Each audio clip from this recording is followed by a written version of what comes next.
Hey, fade was off. I hate that. No, let's do it again. Hey, what's going on? DNC day 3. Just jamming out here to Stevie Wonder. Though I can't play the audio because copyright. But this is gonna get started soon. See people just showing up now. Let me give a little preview here of the speakers tonight. Also, I have purposely now today put the stream on low latency, meaning that your chats should be more in line with what's happening on screen, as opposed to things being delayed like a minute or two. So should be an improvement from the usual. Now, let me check out the speakers today. So today feels like it's going to be a little more of a tighter show. Okay, wait. Let's, I guess, hear what's going on here. Nebraska was getting down. Okay. Today's going to be a bit more of a tighter show. It does appear like things are supposed to end at 11. Unlike last night, Obama's speech, I believe, began at 11. I'm talking Eastern time here. So we should be expecting Mindy Kaling is going to be introducing the 8 p.m. Central Time hour, so 9 p.m. for me. Hakeem Jeffries, Bill Clinton, Nancy Pelosi, Josh Shapiro, 3 people whose names are Kamala Harris's stepchildren are apparently going to be there too.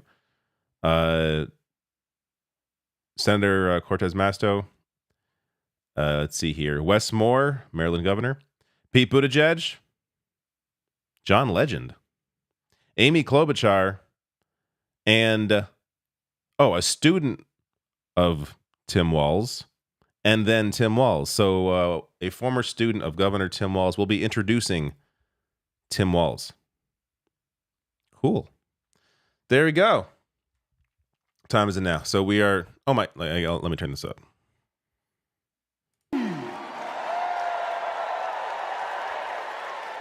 All right. Y'all remember this big old book from before? When Colorado Governor Jared Polis ripped a page out of it? This is Project 2025, the Republican blueprint for a second Trump term. It is boo. It is a real document that you can read for yourself at kamalaharris.com/Project 2025. You ever seen a document that could kill a small animal and democracy at the same time? Here it is.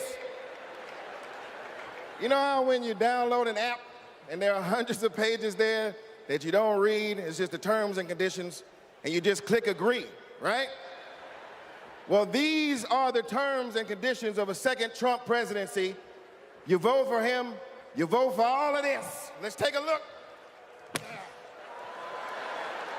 All right, do we got Matt here with us tonight? Is Matt here? Hey, there he is. Matt, how are you, sir? All right, Matt.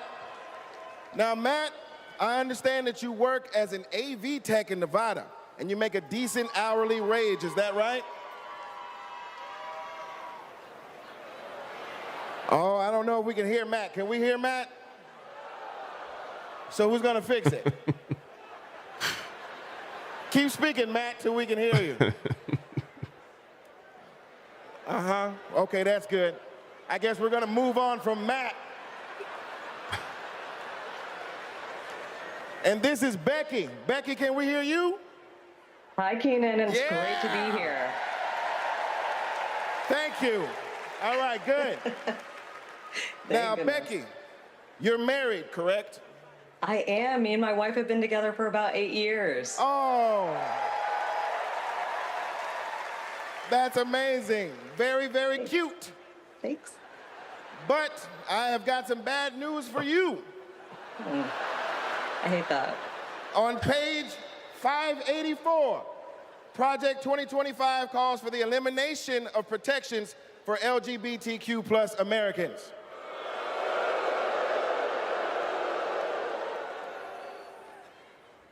So yeah, That's right back terrible. to the Stone Yeah. Age. I'm afraid so. Right back to the Stone Age. That's terrible. Yeah, it is. Thank you, Becky, for being here and making that wonderful point. All right, next up, These are just we like have Nirvana. Nirvana, are you with quick us? appearances. And your people are with us as well? All right, good. Now, Nirvana, I understand Yes. that you are on insulin to manage your diabetes, yes? Yes, and thanks to President Biden and Vice President Harris, I only pay $35 a month for my insulin. That is great. That is great. But on page 465, Project 2025 calls for millions of people like yourself to pay more for prescription drugs like insulin. Why? Why? Well, I guess maybe to help Big Pharma make more money that they can donate to Republican politicians, I assume. Yeah. These are good that segments makes every night they've been sense. having Yes, these. unfortunately, it does make sense. All right, let's talk to Anita. Anita, are you there? Yes. Hello, Anita. Hello. And Anita, what do you do for a living? I'm an OBGYN who delivers babies and does surgery. An OBGYN. She is an OBGYN that delivers babies. Uh-oh. Uh-oh, yeah, it's bad news, isn't it? It sure is. On page 459, Project 2025 resurrects a law from the 1800s called the Comstock Act to ban abortion nationwide and throw healthcare providers in jail. Oh my God, that is awful. Yes, it is awful. All right, let's do one more. Is Sharia with us? Sharia, are you there? Hey, Keenan, I'm here. Yes, Sharia, I love it. All right, let's talk to you. I understand that you work for the federal government? Yes, sir. I'm in the United States Department of Education. I'm a proud civil servant and a proud union president. She works for the Department of Education and she's a proud civil servant. Well, unfortunately for you, on page 78, Project 2025 calls for President Trump to purge the civil service of everyone who isn't a MAGA loyalist. Are you a MAGA loyalist? Now, Keenan, absolutely not. I'm just asking. I mean, you might as well be, because also page 319 calls for the complete elimination of the Department of Education. There's a bunch of stuff in here, but that's all we have time for at the moment. Just remember, everything that we just talked about is very real. It is in this book. You can read it online at kamalaharris.com/Project 2025. And most importantly, you can stop it from ever happening by electing Kamala Harris as the next president of the United States. Jason says, I can't believe they wrote this down. They wrote this down because these people are such in their own bubbles that they do not realize how crazy their shit sounds to the vast majority of people. They just think, oh, this is a great plan. Oh, wait, I got multiple. Hold up. We got the good stream going now.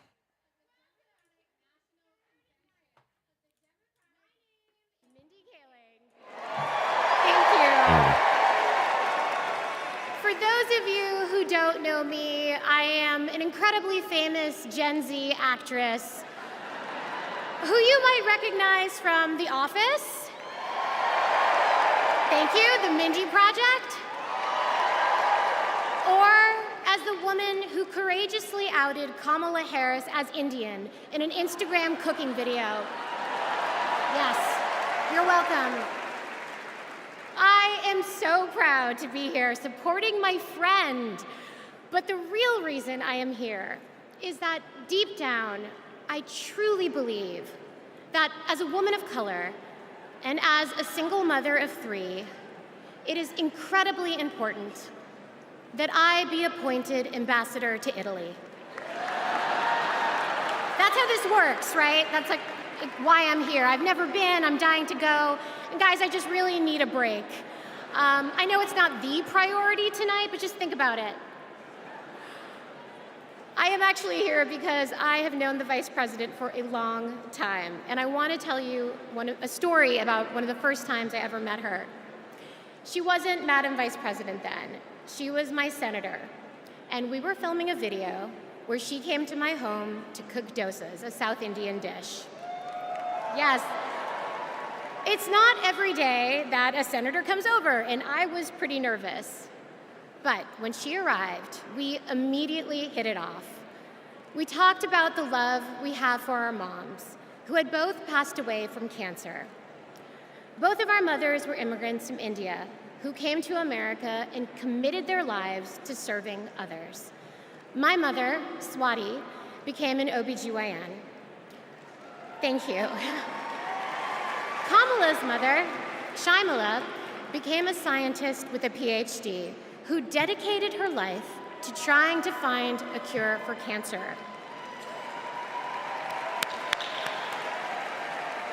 And after speaking to Kamala, it was clear to me that Shaimala had passed down the same optimism and fearlessness to her daughter. But the thing I remember the most about the Vice President is that Kamala Harris can cook. Guys, she was so much better than me. But she also knew that my family was watching. So, as she gently corrected my sloppy dosa making, she was complimenting me every step of the way, making sure that my daughter, Kit, heard how good of a cook I am. She had no desire to be seen as better than anyone else. She just wanted my kid to be impressed with her mom. And when she finally bit into my dosa, she looked at me and said, really good, and then never took another bite again. Yes, but it is that warmth, that generosity of spirit that I know she will bring to the White House as our next president. Kamala Harris cares deeply about other people. She will fight to protect our freedoms because those are the values that her mother passed down to her. But in order to protect those freedoms, Democrats also need to win the House. So we have a lot to do, and please welcome to the stage your next Speaker of the House, Hakeem Jeffries.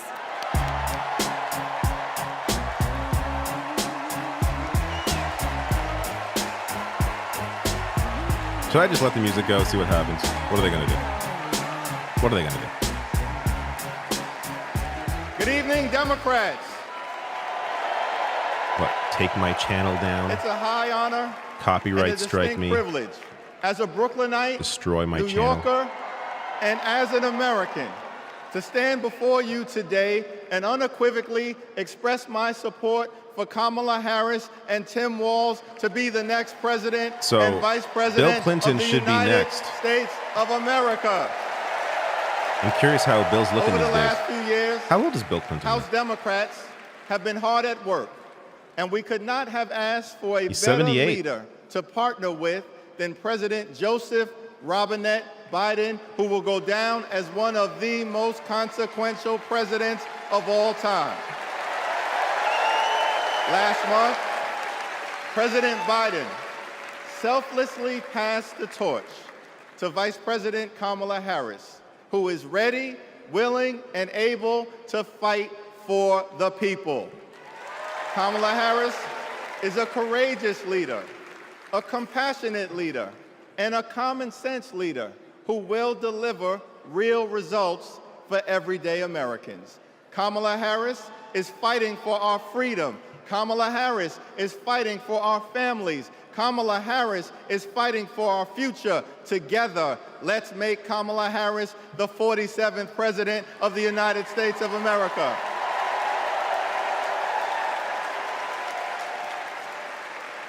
In our great country, when you work hard and play by the rules, you deserve to earn a living wage. You deserve to have an affordable place to call home.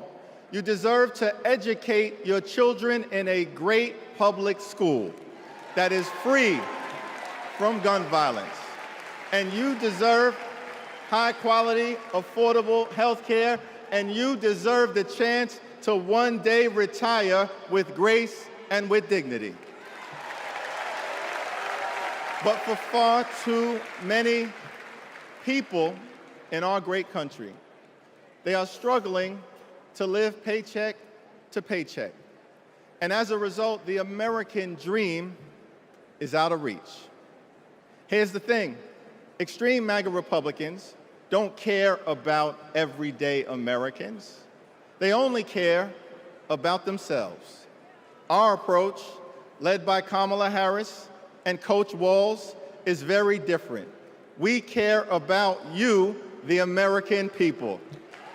And we will fight hard to make sure that the American dream is alive and well in every single community. Now, the road ahead will not be easy, which brings me to you-know-who. Donald Trump is like an old boyfriend who you broke up with, but he just won't go away. He has spent the last 4 years spinning the block, trying to get back into a relationship with the American people. Bro, we broke up with you for a reason.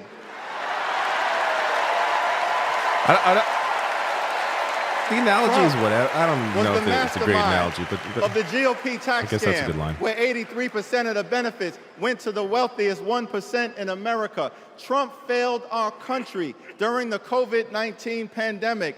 Trump is a chaos agent who is focused on himself, not the American people. Trump tried to destroy our democracy by lying about the election and inciting a violent mob to attack the Capitol. Trump put 3 extreme justices on the Supreme Court who destroyed Roe v. Wade. We broke up with you for a reason. Donald Trump can spin the block all he wants, but there's no reason for us to ever get back together. Been there, done that, we're not going back. I mean, the problem with the analogy is it assumes that there is another country he can then pursue afterwards. Kamala Harris and House Democrats. Which, God, let's will hope not. always put people over politics.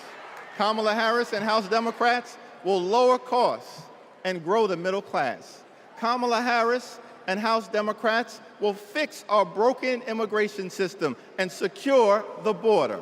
Kamala Harris and House Democrats will strengthen the relationship between the police and the community. Kamala Harris and House Democrats will continue to combat the climate crisis with the fierce urgency of now. Kamala Harris and House Democrats will protect Social Security, protect Medicare, protect Medicaid, protect the Affordable Care Act, protect working families, protect small businesses, protect the middle class, protect free enterprise, protect our children, protect our seniors, protect our veterans, protect our unions, protect our dreamers, and always protect a woman's freedom to make her own reproductive health care decisions.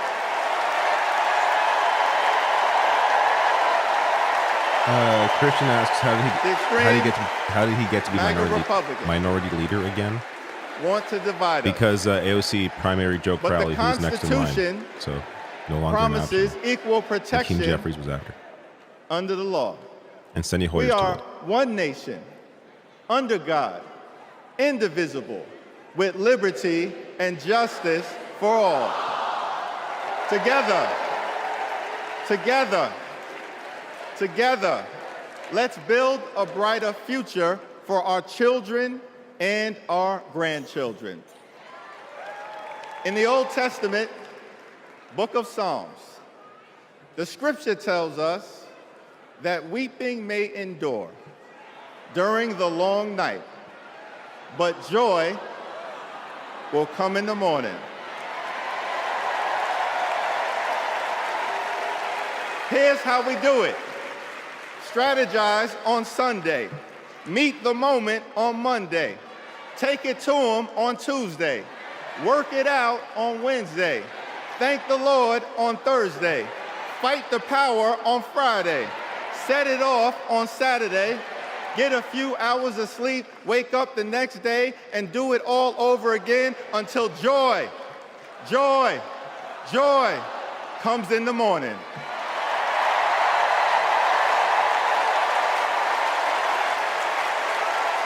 Now there's only 76 days left. There are only 76 days left. We must continue to speak up. We must continue to show up.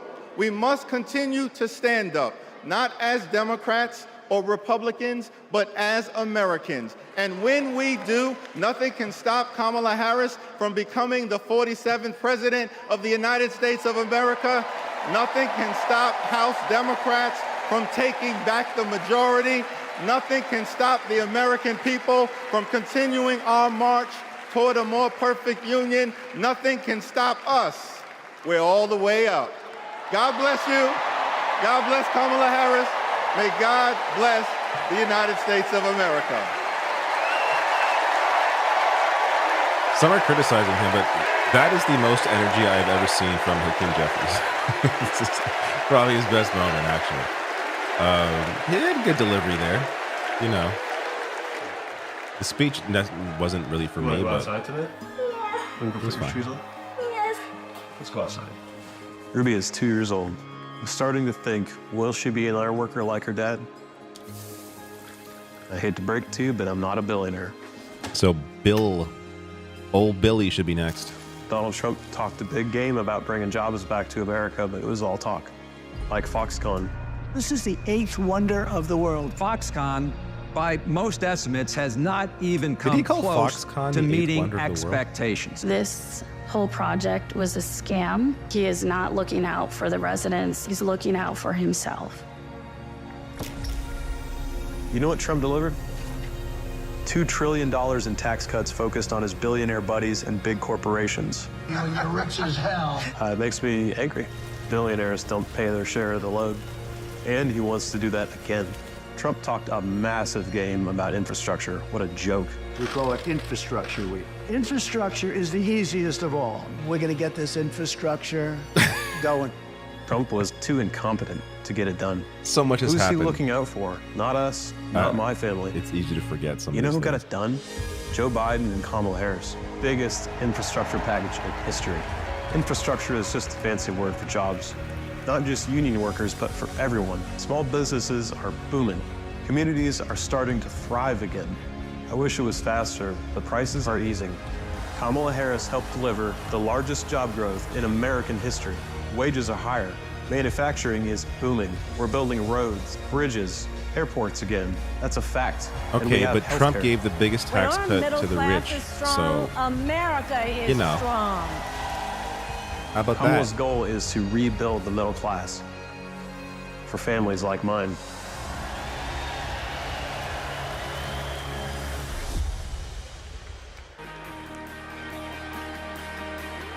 Please welcome You're gonna play the Fix You for Bill 42nd Clinton? President of the United States, Bill Clinton. Down your face.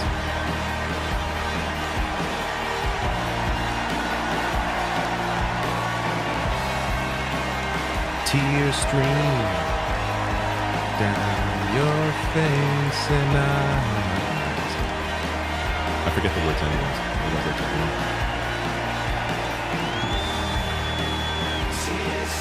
Oh, there it is.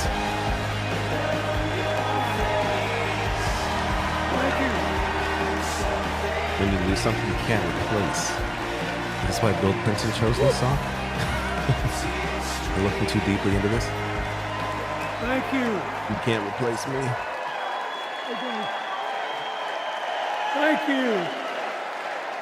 Yeah, I'm letting it play. I don't care. The first few nights, I've been caught a few times. Nothing happened, so we'll see.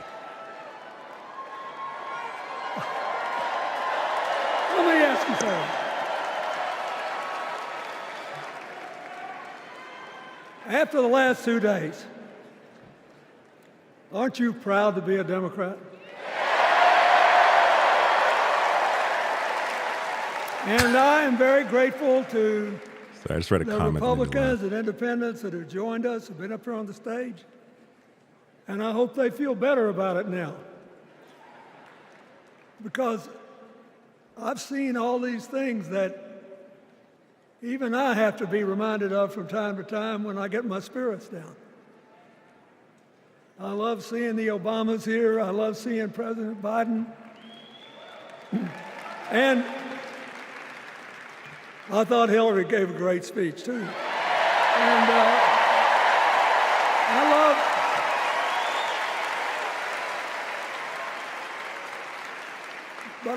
I love seeing all these young leaders. A bunch of them are coming up after me.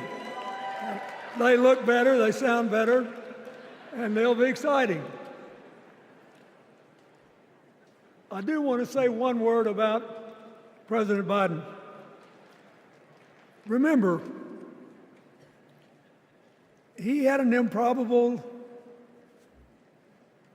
turn that made him president. And we were in the middle of a pandemic and an economic crash. He healed our sick and put the rest of us back to work. And he strengthened our alliances for peace and security. He stood up for Ukraine. He's trying desperately to get a ceasefire in the Middle East.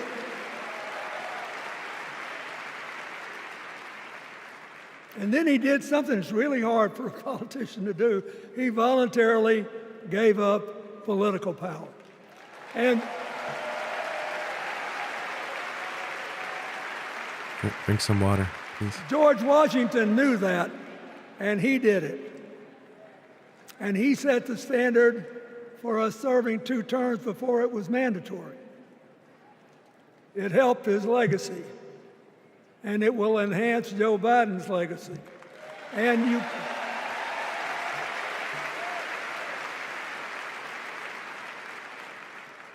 it's a stark contrast to what goes on in the other party. So I want to thank him for his courage, compassion, his class, his service, his sacrifice.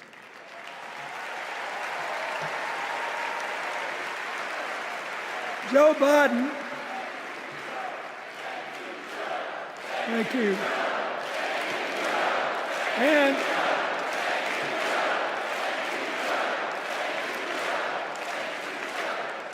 okay, no. He kept the faith, and he's infected a lot of the rest of us. Now let's cut to the chase. I am too old to gild the lily. 2 days ago, I turned 78, the oldest man in my family of 4 generations. And the only personal vanity I want to assert is I'm still younger than Donald Trump.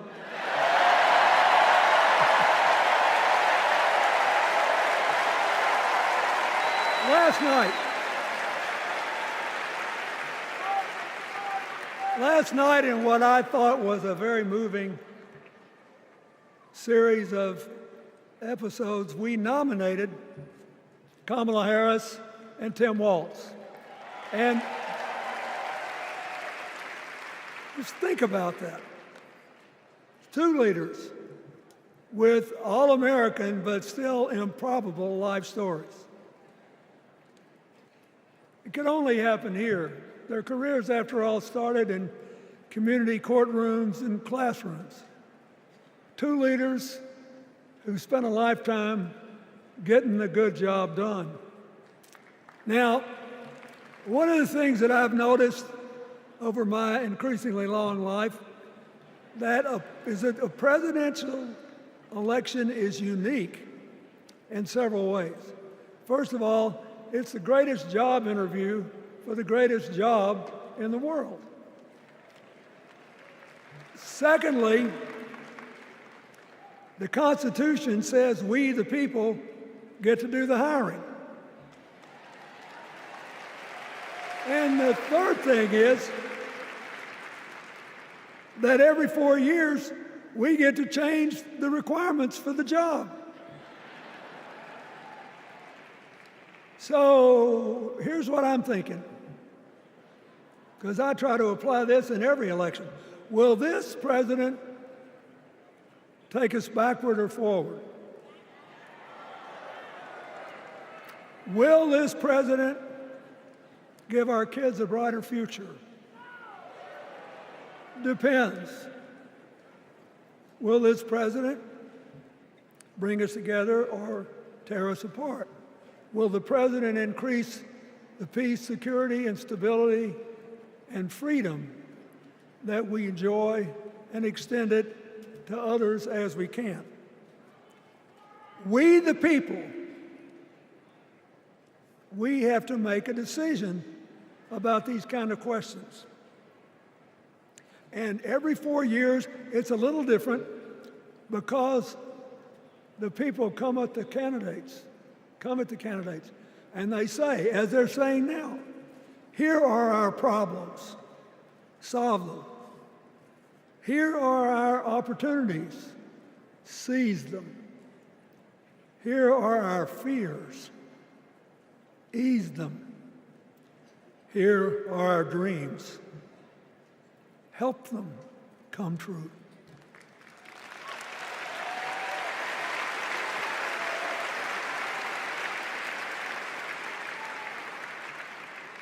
A president can answer that call by saying, I'll do my part, but you have to help me. We have to work together. Or you can dodge what needs to be done by dividing, distracting, and diverting us. So in 2024, we got a pretty clear choice, it seems to me. Kamala Harris for the people,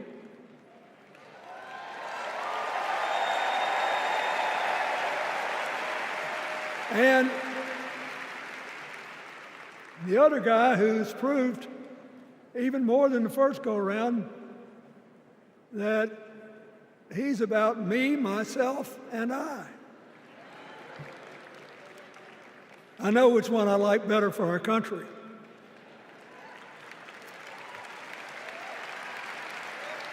It is wild to see how Kamala different Harris the Trump campaign in 2016. will work to solve our problems, seize our opportunities, ease our fears, and make sure every single American, however they vote, has a chance to chase their dreams. You know, when she was young, she worked at McDonald's. And she greeted every person with that 1,000-watt smile and said, "How can I help you?" Now she's at the pinnacle of power, and she's still asking, "How can I help you?"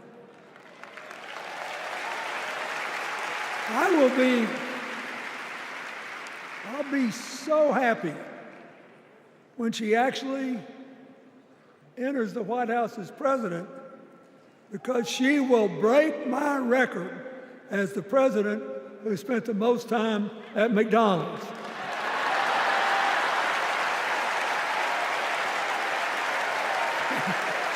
I thought Trump had that record. Now, but we got an election to win. And remember, we've got a guy that's pretty good at what he does. Donald Trump has been a paragon of consistency. He's still dividing, he's still blaming, he's still belittling other people. He creates chaos, and then he sort of curates it as if it were precious art.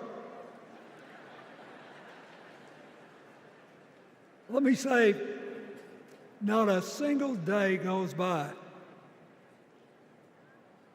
even though I've been gone for well over 23 years from the White House, not a day goes by that I don't thank the Lord for the chance I had to serve and what it meant.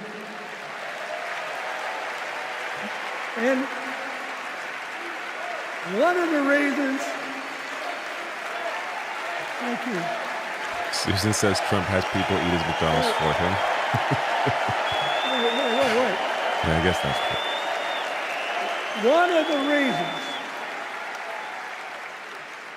One of the reasons I love the job so much is that in the toughest times, even on the darkest days, if you tried hard enough, there was always something good you could do for somebody else. Now,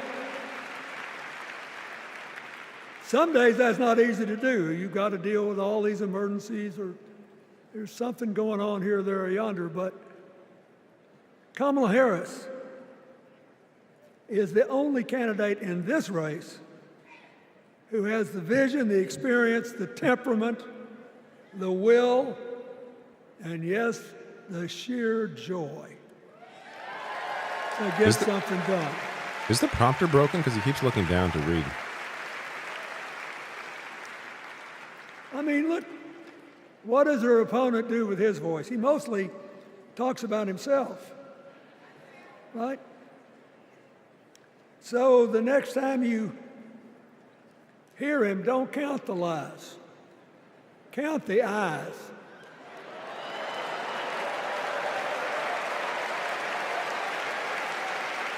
That's good. I like that Count one. the eyes.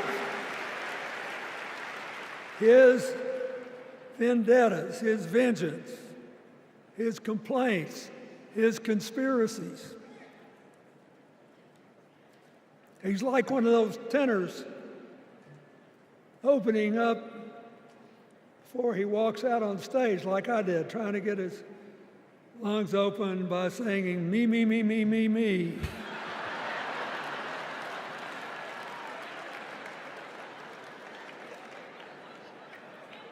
When Kamala Harris is president, every day will begin with you, you, you, you.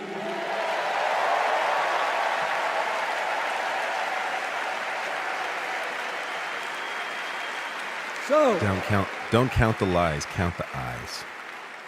That's going we to got stick to with ask ourselves the questions if we're going to hire a president. Do you want to build a strong economy from the bottom up and the middle out? Or do you want to spend the next 4 years talking about crowd size? I mean, that's the best case scenario. You're going to have a hard time believing this, but so help me, I triple checked it. Since the end of the Cold War in 1989, America has created about 51 million new jobs.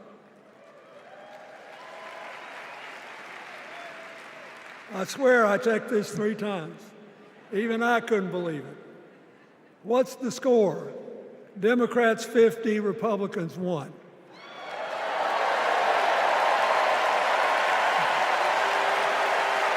You feel like that should be a stat that gets brought up more often.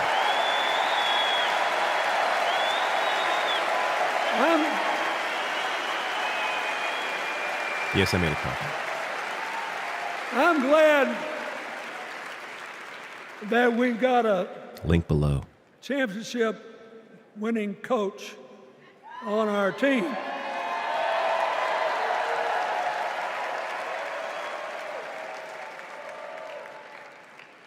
But even the most limited of us in what we know about football or any other sport knows that if you're got 50 and the other side's got 1, you're ahead.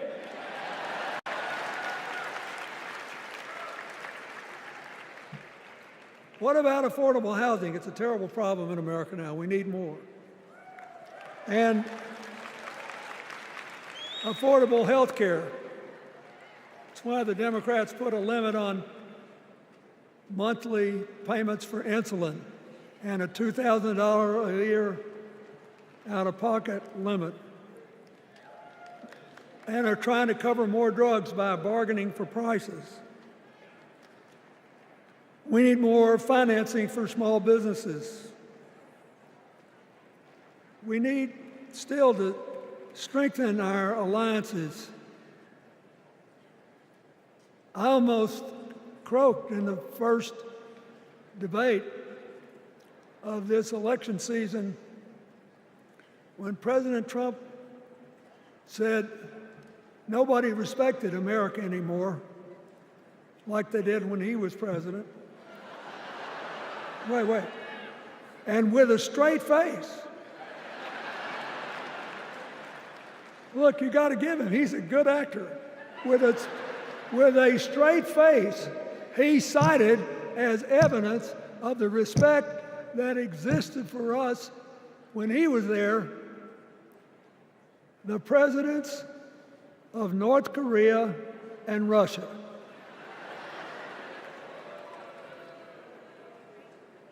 I'd rather have the people who respect us now. And one of the things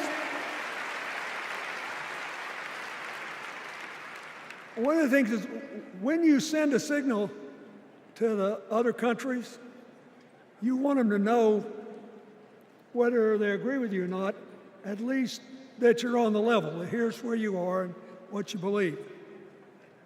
What are they supposed to make to these endless tributes to the late, great Hannibal Lecter?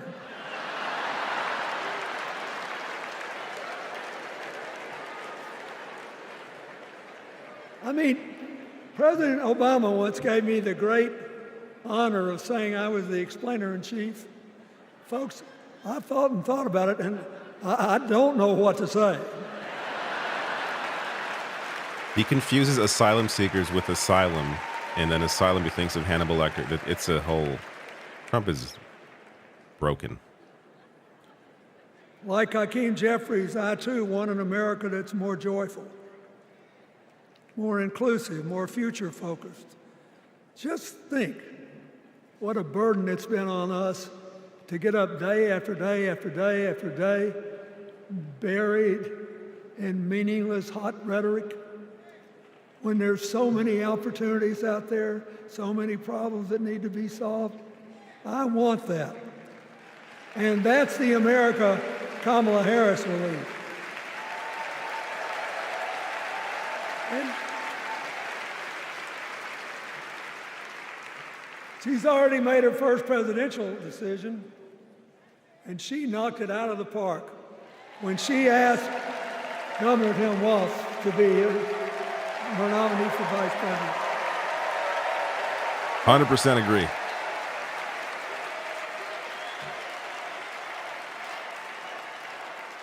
As they used to say when I was a young man growing up in Arkansas, you do not have to be all broke out with brilliance. You just look at Tim Walz, listen to him, follow his record as a teacher, as a coach, in the National Guard, as a congressman, where he was the only Democrat, save one, elected in that district in more than 100 years. And he stayed a long time. And then he became a great governor. And by all accounts, he was a crack shot who had the courage among his rural constituents to say, we do not need these assault weapons available to people who can kill our kids in school. Walz had an A rating from the NRA, and it's now an F. That shows you growth. Like that, to have someone like that be able to change is a very positive thing. So, in a armed with politician. her first decision, Kamala Harris confronts an interesting dilemma. We're going to walk out of here feeling pretty good, I think. We've got energy, we are happy, we feel like a load's off our shoulders. And we know we're just being asked to fight the same fight that the forces of progress have had to fight for 250 years.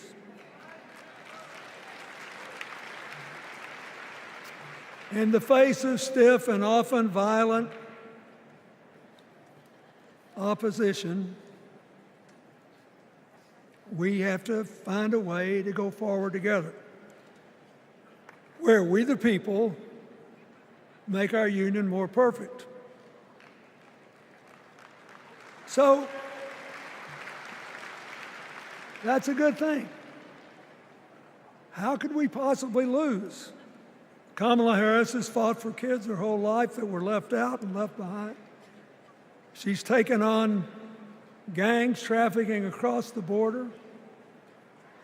She's fought to protect the rights of homeowners. She's been our leader in the fight for reproductive freedoms, and we know a majority of the American people are with us on that.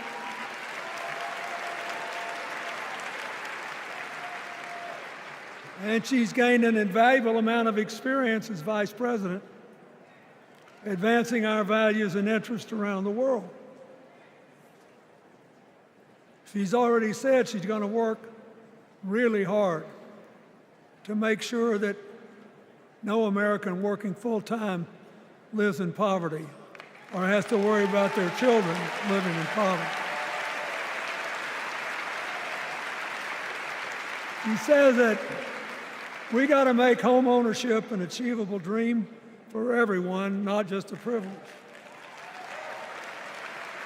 She said that and this meant a lot to me, that she would protect everybody's right to vote, whether or not they voted for her. They were citizens and they deserve the right to vote.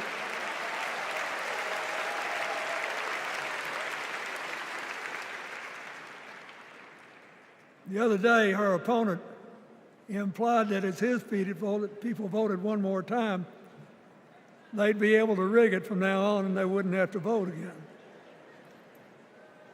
You think they're kidding, but I know a lot of these folks, and most of them are really good people, but some of them think that they are bound to dominate America politically, economically, and socially, and they have to use politics to do it, and they should rig the system. I don't believe that. And so here's what I want to tell you. We've seen more than one election slip away from us when we thought it couldn't happen, when people got distracted by phony issues or overconfident. This is a brutal, tough business. I want you to be happy. One of the reasons that President-to-be Harris is doing so well is that we're all so happy.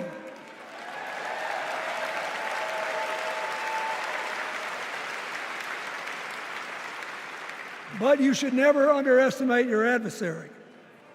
And these people are really good at distracting us, at triggering doubt, at triggering buyer's remorse.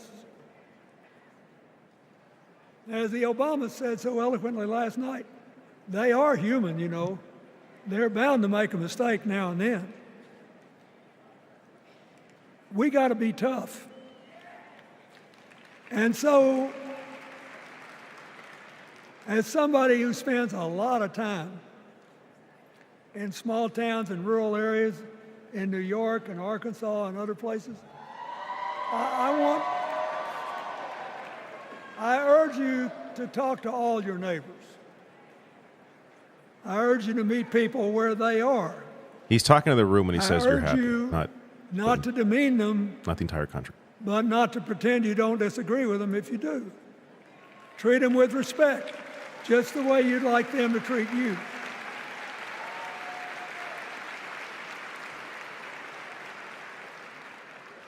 Ask for their help and then follow our leader, Kamala, and ask them, how can I help you? We Democrats right now have a lot of hay in the barn.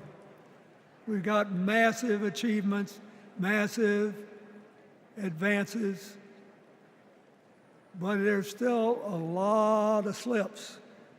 between today and Election Day that we have to navigate. And so I want to say this from the bottom of my heart. I have no idea how many more of these I'll be able to come to. I started in '76, and I've been to every one since. But no, 72.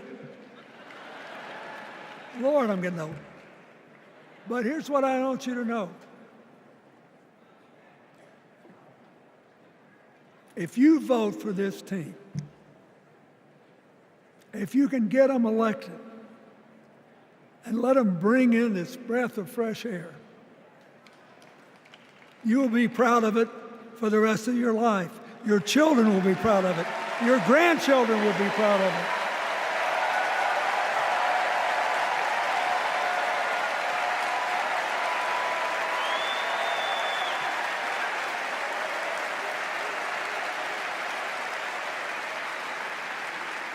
Take it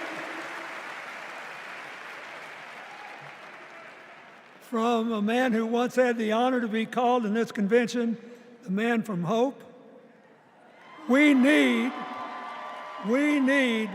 Kamala Harris, the president of joy, to lead us. So,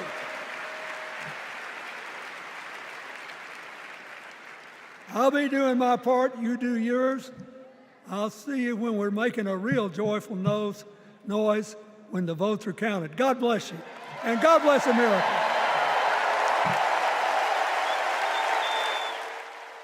Good speech. Maybe I'll cut down a bit on the music there. That was really good. Don't count the lies, count the eyes. That's going to stay with me. Hearing Trump speak, don't count the lies, count the eyes. Because it just perfectly encapsulates who Trump is. It's not even really about the lies, because of course he lies, but it's about himself. That's what Trump has always been about. Always been about himself. His supporters can't deny that. Like, they can't. It's obviously all about himself. So I love that framing. And this, Bill Clinton is still, he's great. He's a great orator. He's still great at delivering a speech. What's happening next? And guys, I couldn't leave here without giving a shout out to the amazing delegation from my home state, Massachusetts. So, okay. I love you, Massachusetts. Everyone is always hating on us. The entire... Don't get it. Go Sox. Go Jason Tatum. Ben Affleck, hang in there. Dunkin' Donuts is the best coffee Ben in the Affleck, world. hang in there. Our next speaker needs no introduction. She was the first woman to ever serve So it's as Nancy Speaker Pelosi. of the House. The whole 8 p.m. hour, 8 p.m. Central Time was supposed to be like This woman was doing Brat before Brat 7 was speakers. Brat. The mother of dragons. We got 2 into it. Please welcome Nancy Pelosi. So can Nancy Pelosi, Josh Shapiro, the Emhoffs, who I think are actually Doug Emhoff's siblings. Those aren't his kids' names, I don't think.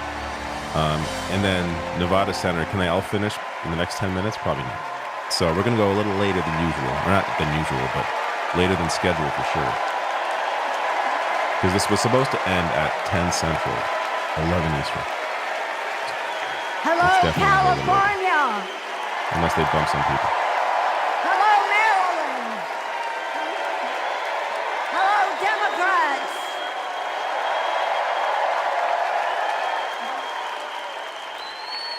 On January 20th, 2021, with the inauguration of Joe Biden and Kamala Harris, we established one of the most successful presidencies of modern times. And we quickly proved that Democrats deliver. millions of jobs, stronger infrastructure and rural broadband, a Biden child tax credit, rescuing human pensions, honoring our veterans, bold climate action, lowering the cost of prescription drugs, all thanks to President Biden's patriotic vision of a fairer America, doing so with liberty and justice for all. Thank you, Joe. Christian, that's my little finger Pelosi. Nancy Pelosi, the past few months, has done at least a couple things. I think there's a And third I thing. know that that Vice President Harris been really good. is ready to take us to new heights. One's pushing out Joe Biden, leading that charge. I've known Kamala Harris The other for is supporting decades. Walz as the pick. Personally, I know her a person of deep faith, which is reflected in her community care and service. Officially, she is a leader of strength and wisdom and eloquence on policy, most recently demonstrated fighting for women's right to choose. Politically, she is astute and strategic in winning difficult elections, quickly securing the nomination with dignity and grace, and choosing Tim Walz as our vice president. Yeah, I Pelosi had definitely the honor of serving stopped the with progress Tim for 12 years on some in the things that she was Congress. leader, but He united Since Democrats, then, Republicans, and Independents it's been a lot to better. turn a She's been red better. district blue. just don't give her absolute power. He showed courage when he came to Congress in voting for the Affordable Care Act, meeting the needs of his constituents despite Republicans.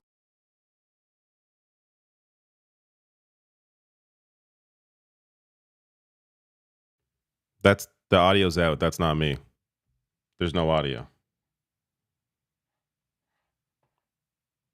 Can you hear it? No. It's the audio. What the hell just happened? I can go to a different feed. I mean, we're missing Nancy Pelosi, not a big deal. But let me reload the feed. That's bizarre. That's really weird. I don't think this will fix it. Office. Oh, it did. Let us not forget who assaulted democracy on January 6th. What? Okay. He did. No idea why that happened.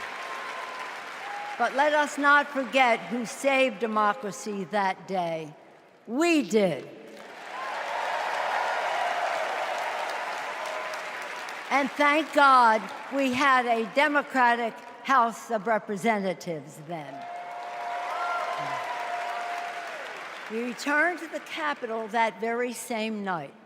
We insisted on certifying the election results on the floors of the House and She the was Senate. born the year of the And dragon. we demonstrated to America and to the world that American democracy prevailed.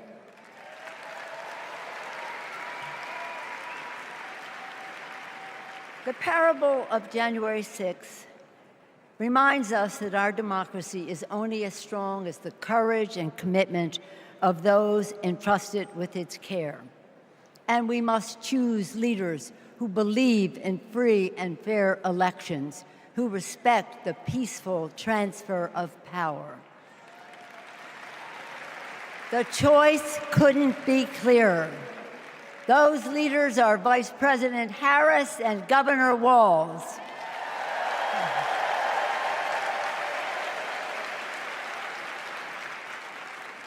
When the sun rose on January 7th, as our national anthem declares, we gave proof through the night that our flag was still there. All right, I've been skipping ads all night for the people that are. It's not ads for Now, everyone in with this like conservative election, we are ads. called But I'm upon going to let to this next do one the go. It's in same. 30 seconds, just so you To know. So some of you stand may get an together, ad. Hopefully you can to skip it. reject But autocracy, it's to choose democracy. not going to miss too and much we will here. I do don't so think. by electing a Democratic House with Hakeem Jeffries as Speaker of the House. The next up, we got Josh Shapiro, which I want to see. So I'm Electing curious. a Democratic Senate, electing Tim Walz as Vice President of the United States, and electing Kamala Harris as the President of the United States. Onward to victory. Nice and short. Perfect.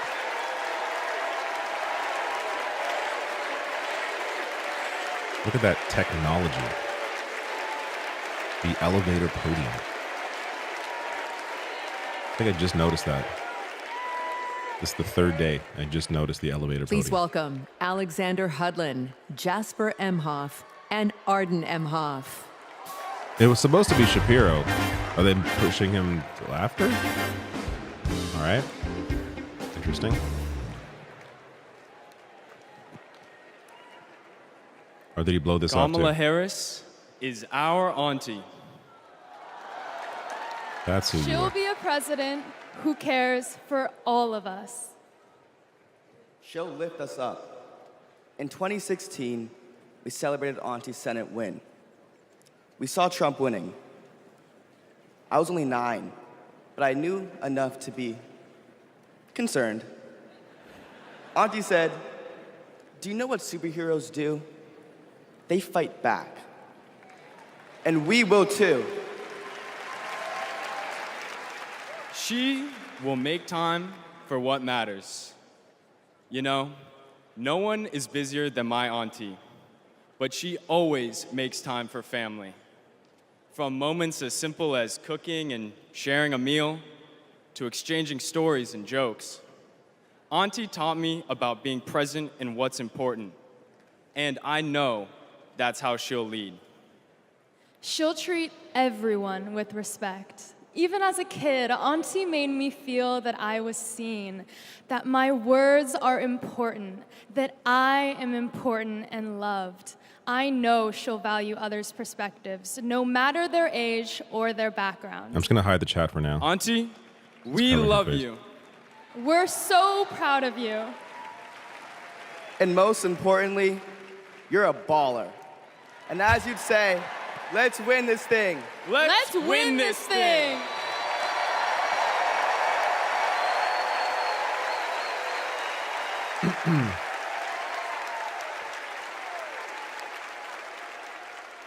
I was in. Please welcome. Maybe I'm in the minority nominee here. for U.S. Congress in California. They just skipped Josh Latifah Shapiro completely. Is he Steinman. coming? I was gonna say, maybe I'm in the minority here. I always enjoy the family stuff because you don't normally see these people, and like you don't get to hear stories usually about their personal lives, which sometimes can be bad because you don't always want to humanize someone that you want to fight. It's like, these are public servants. We can't just love them unconditionally. And I am running for Congress. But I like the that aspect. I'm here tonight to tell you all about the Kamala Harris that I know. I'm gonna tell you. When Kamala Harris was the district attorney in San Francisco, California, I was a teen mother running an organization working to end sex trafficking among beautiful young women and girls, to build the self-determination and power among those girls. And Kamala learned about the work that I was doing, and she asked me to join her team. And I joined her team. She saw my potential, my commitment, and the good work that we could do together. She's not on the list. And I saw her. I saw Kamala Harris holding the hands of sexual assault survivors. I saw scores of mothers who lost their babies to gun violence, lining up day after day at the courthouse, waiting only to speak to Kamala because they knew that she would hear them, that she would truly see them. Because there's something about Kamala Harris. For those who know her, you know. When she hears your story, she carries it with her. When she sees you, she truly sees you. She truly sees you. This is a candidate. Is the best I'm not familiar among with a us. candidate for Congress. After working with Kamala Harris day in and day out for 5 years to create programs that supported young people to get out of the criminal justice system once and for all with good jobs, with opportunity. She wanted to get to the root cause of a broken criminal justice system. I saw her chip away. Latifah Simon. She came early and she left late every single day because, you know, like those mothers. Veteran organizer Like and those nationally sexual recognized assault advocate for civil survivors. rights and social justice. When she goes into that Oval Office, when she goes into that Oval Office, I guarantee you she will take all of us with her. All of us. The single mothers, the disabled veterans, the low-income folks who are dying to survive, the immigrants who are trying to work towards the promise of America. She will take us all. The farm workers, she will take us all with her. All of us. That is the Kamala Harris that I know so deeply. That is the Kamala Harris that I love. A woman of the people. A woman, a fierce woman for the people. Good night, Democrats. Someone's asking if she progressive. Based on her pedigree, I would assume so. Cori Bush follows her. Please welcome former Our Revolution U.S. follows her. APAC track follow. APAC track. Did this go die again? APAC tracker follows her, which may or may not be good. Gotta check that.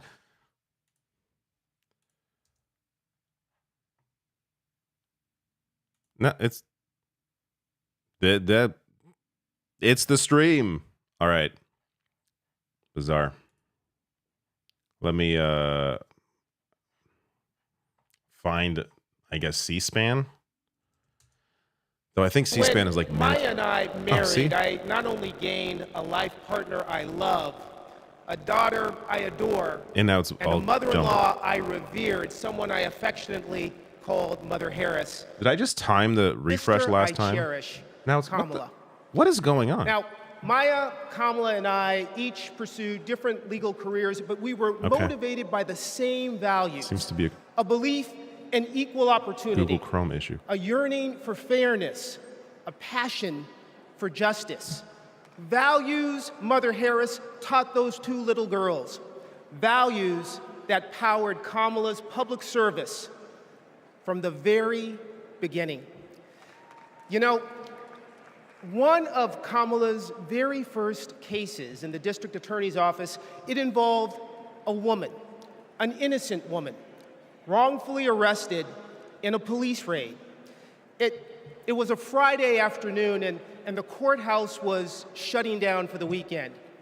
And look, most prosecutors, they would have gone home and dealt with the matter the following Monday. But not Kamala. You see, my sister-in-law knew that if the judge didn't see this woman that afternoon, she'd spend the entire weekend in jail. And Kamala, she wondered, does this woman work weekends? Would she lose her job? Does she have young kids at home? Who'd feed those kids?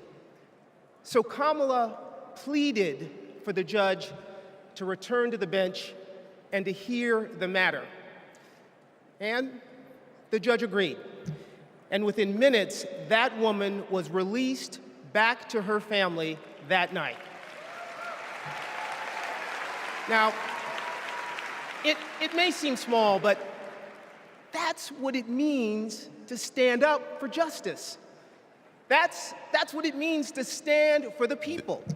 We are And as completely Kamala off schedule. says, I don't even when know. you know what you stand for, you know this is- what to fight for. This is not the list that they had. And look, believe me when I tell you, as a sister, a daughter, an auntie, and a mother, I've seen Kamala fight for her family. As district attorney, attorney general, U.S. Senator, and Vice President of the United States, I have watched her fight in the halls of power for those who have no voice there. And as president, I know she'll fight for you. She'll fight for all of us. Because, friends, when Kamala fights, we win. Thank you. God bless you. Are they filling time because Shapiro dropped? Like, where's Shapiro? Bizarre for him not to show up for the scheduled, unless they moved him. A crime against any one of us is a crime against all of us. The work that she did as Attorney General was taking on issues to help people who were trying to make a life for themselves and their families. When Kamala Harris came into office in 2011, the most urgent economic crisis facing communities throughout California was the foreclosure crisis. For too many Californians, hopes for lasting homeownership have been dashed. Victims have fallen prey to a series of mortgage scams, fraud, and unfair business practices. In order to get meaningful relief, we had to sue the banks and see through a lengthy litigation process. When Kamala was sitting at the table negotiating, it wasn't just about the money, it was about real people. I vividly remember her thinking about Mommy, who could finally afford to buy her first home, and how proud Mommy was. So Kamala knew what was at stake for families and even whole communities. We are very proud to announce a tremendous victory for California. She truly believes that every single person, every American is worthy of the promise and the prosperity of this country.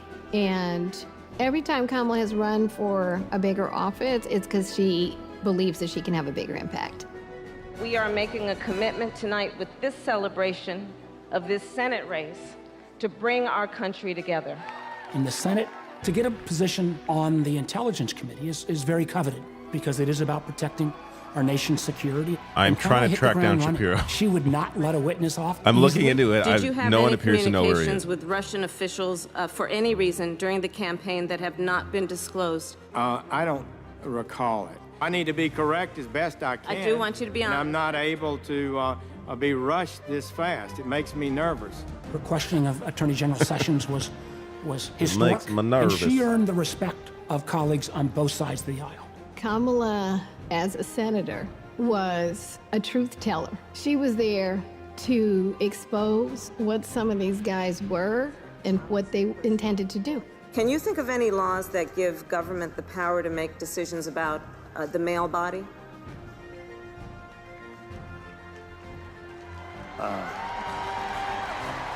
She was really good in I'm that. not thinking of any right now, Senator. They didn't know what hit them. And in those moments, so many people saw her for the first time and saw how tough she was. Would you accept them recommending a charging decision to you if they had not reviewed the evidence? Well, that's a question for Bob Mueller. He's the U.S. attorney. I think you've made it clear, sir, that you've not looked at the evidence, and we can move on. When she's on a mission, she is determined and relentless. When our fundamental values are being attacked, do we retreat or do we fight? I say we fight. If you want to go forward in this country, not go backward, then there is only one choice.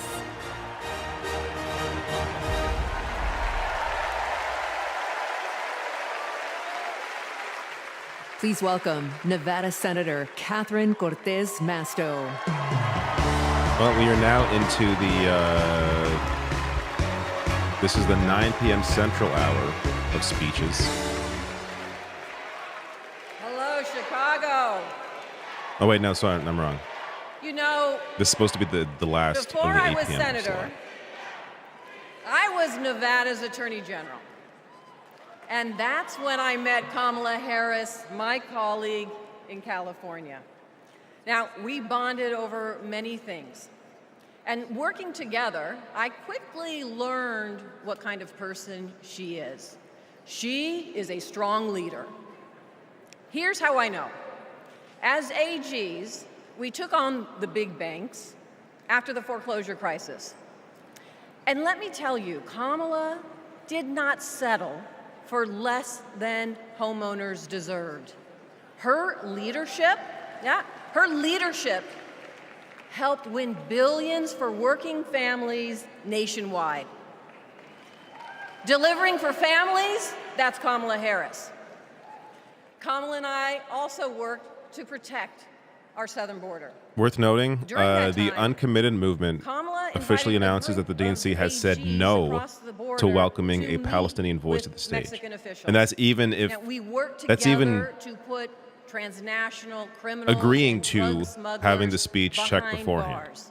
Holding criminals accountable, Bad decision. That's Kamala Harris. Listen, and when we took on human traffickers, Kamala had us meet with survivors so that we could understand who we were fighting for. Standing up for justice, that's Kamala Harris. So trust me when I say I know she will fight for our families and our freedoms.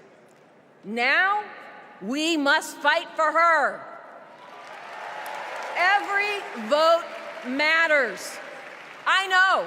In 2016, Nevadans elected me, the granddaughter of a baker from Mexico, to serve as the first Latina in the United States Senate. They're now holding a sitting protest outside the I'll tell you convention. what. And in 2022, my reelection came down to 7,928 votes. Because of voters in Nevada, the Democrats won the Senate majority. And I'm here to tell you, we can do it again. We can send Kamala Harris and Tim Walz to the White House. Are we ready to do it? Are we ready to fight? Let's get it done, Chicago. Thank you, everyone.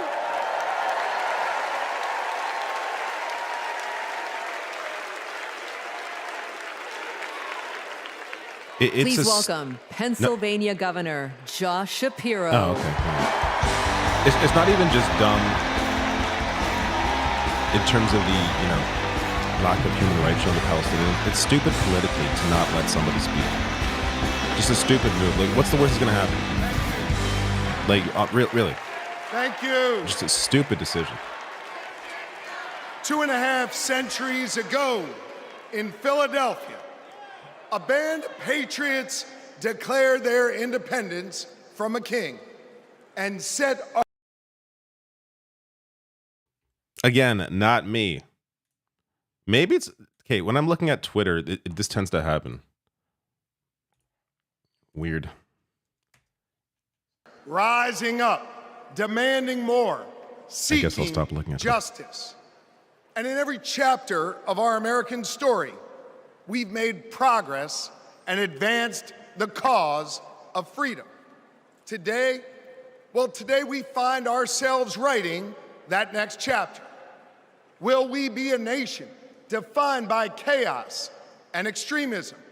Or will we choose a path of decency, honor, and continued progress. Kamala Harris, well, she has spent her entire career making progress. Donald Trump, a man with no guardrails, wants to take away our rights and our freedoms. And listen, while he cloaks himself in the blanket of freedom, what he's offering isn't freedom at all. Because hear me on this, it's not freedom to tell our children what books they're allowed to read. No, it's not. And it's not freedom to tell women what they can do with their bodies.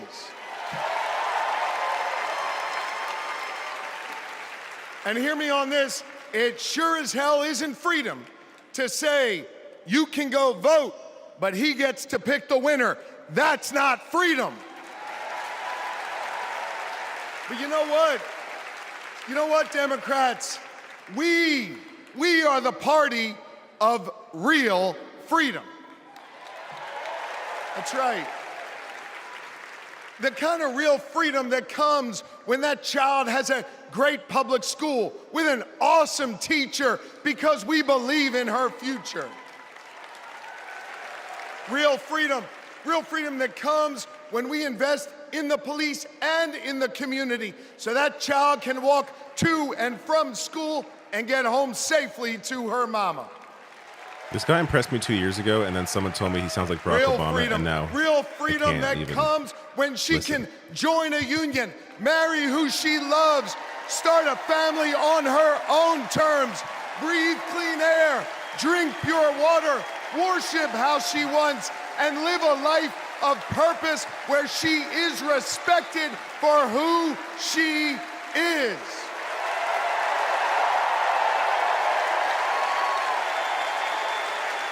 We got Obama on Game Pass.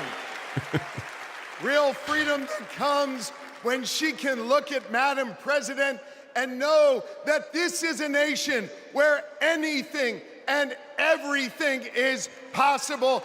That is real freedom, and that is what we are fighting for.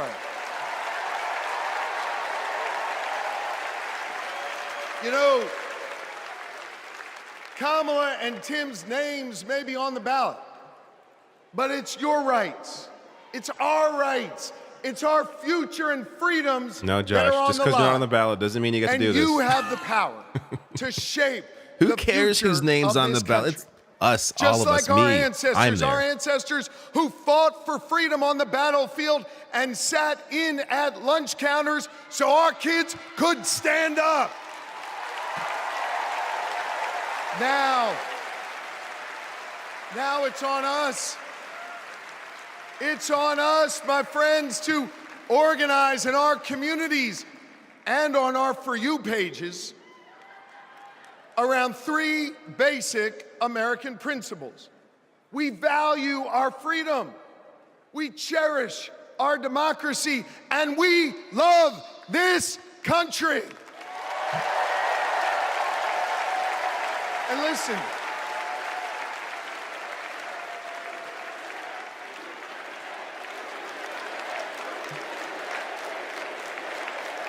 we love this country. And listen, despite our challenges, hear me on this, I want you to know I have never been more hopeful because I see in all of you the enduring promise of America. E pluribus unum, out of many one. It's not merely a motto from the past, it's our direction for the future. You see, you all give me hope, and you all have the power. So let's use that power. Let's do the hard work necessary to win this election and write the next chapter in our American story. So are you ready to protect our rights? Are you ready to secure our freedoms? And are you ready to defend our democracy? And are you ready not to boo but vote? Are you Don't ready boo, vote. to elect Kamala Harris and Tim Walz? America, let's get to work. He's got energy. You got to give him that. He's got energy. He's captivating in some way. Apparently, Pennsylvanians I don't know, any Pennsylvanians Please here? welcome Do you like author, him? activist, He seems and popular. youngest presidential inaugural poet in American history, Amanda Gorman.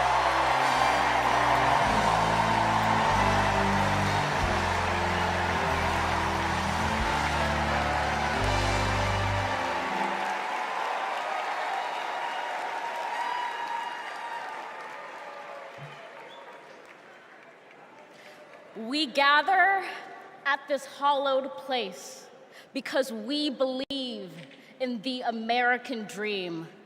We face a race that tests if this country we cherish shall perish from the earth, and if our earth shall perish from this country. It falls to us to ensure that we do not fall, for a people that cannot stand together cannot stand at all. We are one family, regardless of religion, class, or color. For what defines a patriot is not just our love of liberty, but our love for one another.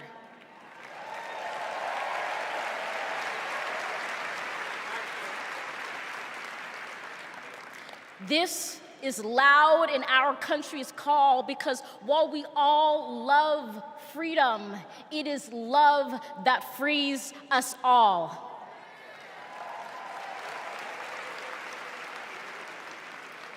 Empathy emancipates, making us greater than hate or vanity. That is the American promise, powerful and pure. Divided, we cannot endure, but united, we can endeavor to humanize our democracy and endear democracy to humanity.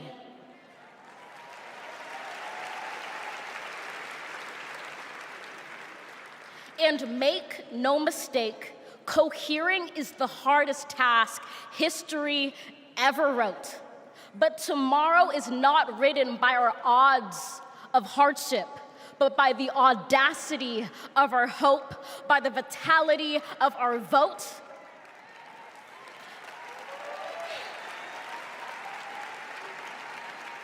Only now, approaching this rare air, are we aware that perhaps the American dream is no dream at all, but instead a dare to dream together.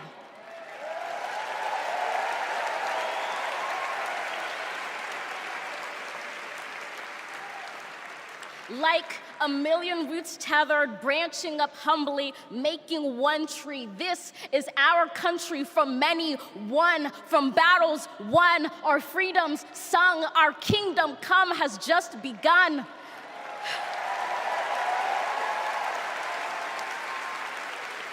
We redeem this sacred scene, ready for our journey from it. Together, we must birth this early republic and achieve an unearthly summit. Let us not just believe in the American dream, let us be worthy of it.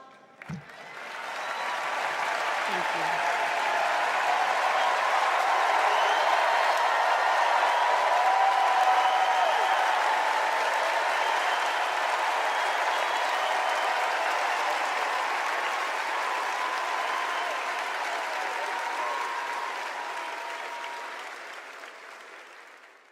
If they're back on schedule, then it's going to be Wes Moore.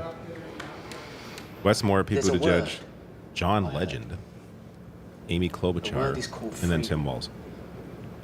No, sorry. Former student of Tim Walz, and then Tim Walz. What it means. Interesting. Let me think about that for a second. The spirit of freedom. For me? Oh, yeah. Freedom, to me, means choice. The ability to laugh with friends. Be who you want to be. Go where you want to go. Living your life day to day having new chapters in that life. I believe in having your own words and being able to do what you want to. The freedom to raise our family in healthy communities. The idea that I can turn to my partner, my husband, and say I love you with every being of my soul. Being able to start a family when I want to, being able to, support the missions that I want to go to the church that I want to. Not everyone has the same opportunities, but the United States is, of anywhere I've ever been, it's the one place where you can accomplish more. All right, I'm going to quickly grab some super chats since there's not much time to do this. Antonio, thank you for your super chat. Here to see David's face. Oh, thank you. CMG Webb says, it's ridiculous you have to even worry about a strike of any kind in this type situation. Speaking of copyright strike on music, yeah, it is ridiculous. But I think I'll be okay. DP Butterfly by the Creek. Thank you for your DP Butterfly by the Creek. Interesting. Thank you for your super chat. Says, thank you, David, for doing this. I love your videos and I don't miss any of them. Thank you. Cynthia says, David, close your eyes and tell me you don't hear The Rock mixed with Obama. Speaking of Josh Shapiro, I've been racking my brain trying to pinpoint it, the combo besides Obama. I could maybe see that. The Rock mixed with Obama. And Carrie Shaw, third night, you're doing great. As Walz says, you can sleep at some future time, like this weekend. Unfortunately, I have to do things this weekend, so it's gonna be like a couple weeks before I get some time to sleep. But thank you for your generous super chat. But I have found that good people want to do good things. That you find a way to move forward under ugly and scary circumstances. The work that lies ahead is to make America live up to its highest ideals. And, we're proud to go to work. The work to build a better future really depends on all of us coming together. We have to bring back that respect for everyone. I don't think we're as divided as we seem. Let's come together as one big nation. I feel like we are on the verge of something very amazing in this country. It makes me want to fight for our children and future generations to ensure they have just as many, if not more, freedoms than we had. I believe in a future where my mom can feel safe no matter where she is in the country. A future that is filled with a healthy and vibrant planet where families are not separated. Once again, I remind you, if you do not want me talking bars. over anything, you can go and watch the actual official stream. I am not the official streamer of the DNC. You can go and watch the actual stream, minus me, if that is what you choose to do. It's okay.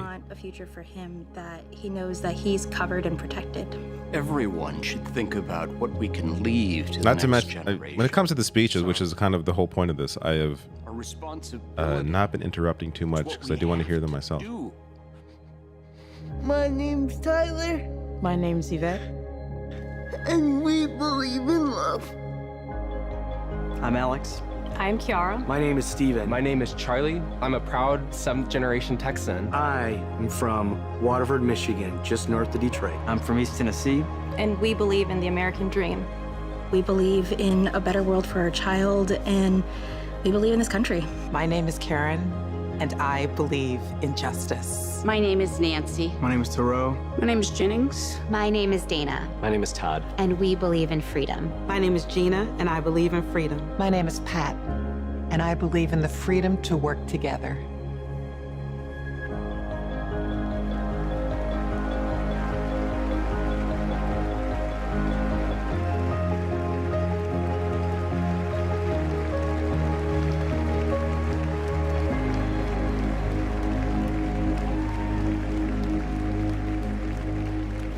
Please welcome Oprah Winfrey. That was not on the schedule. Surprise appearance here.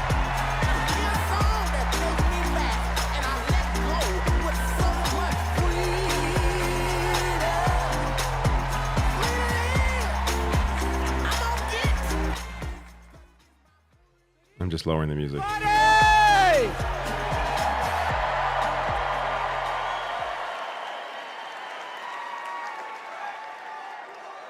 Who says you can't go home again?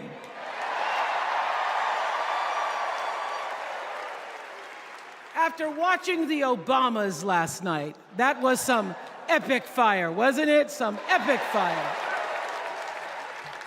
We're now so fired up, we can't wait to leave here and do something.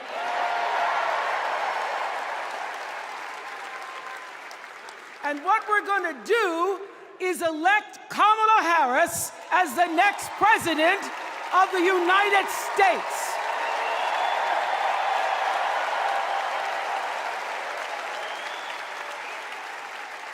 I am so honored to have been asked to speak on tonight's theme about what matters most to me, to you, and all of us Americans: freedom.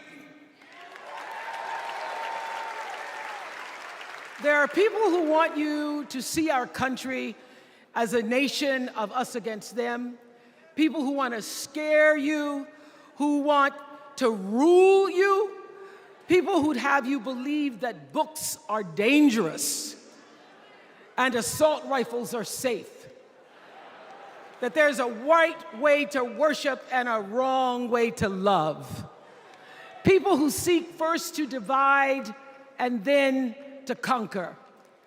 But here's the thing. When we stand together, it is impossible to conquer us.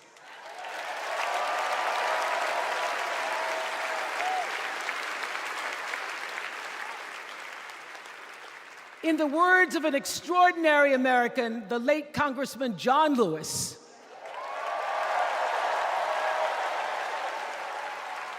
he said, no matter what ship our ancestors arrived on, we are all in the same boat now.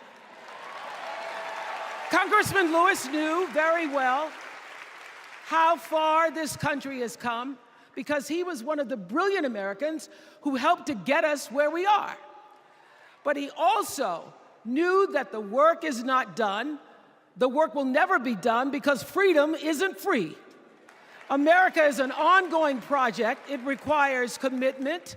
It requires being open to the hard work and the heart work of democracy. And every now and then, it requires standing up to life's bullies.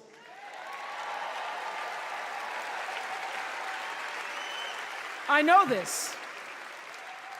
I've lived in Mississippi, in Tennessee, in Wisconsin, Maryland, Indiana, Florida, Hawaii, Colorado, California, and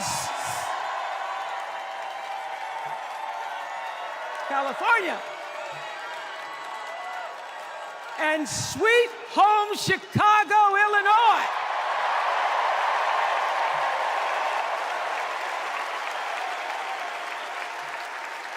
I have actually traveled this country from the redwood forests, love those redwoods, to the Gulf Stream waters.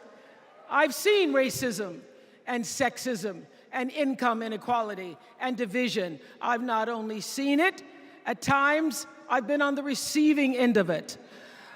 But more often than not, what I've witnessed and experienced are human beings, both conservative and liberal, who may not agree with each other, but who'd still help you in a heartbeat if you were in trouble.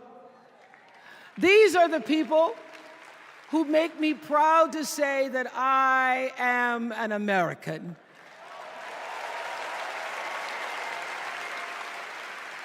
They are the best of America. And despite what some would have you think, we are not so different from our neighbors. When a house is on fire, we don't ask about the homeowner's race or religion. We don't wonder who their partner is or how they voted. No, we just try to do the best we can to save them. And if the place happens to belong to a childless cat lady,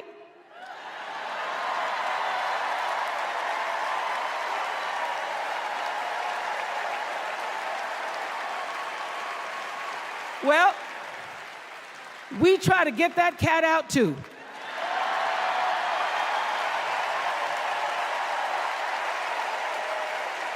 Because we are a country of people who work hard for the money. We wish our brothers and sisters well, and we pray for peace. We know all the old tricks and tropes that are designed to distract us from what actually matters, but we are beyond ridiculous tweets and lies and foolery.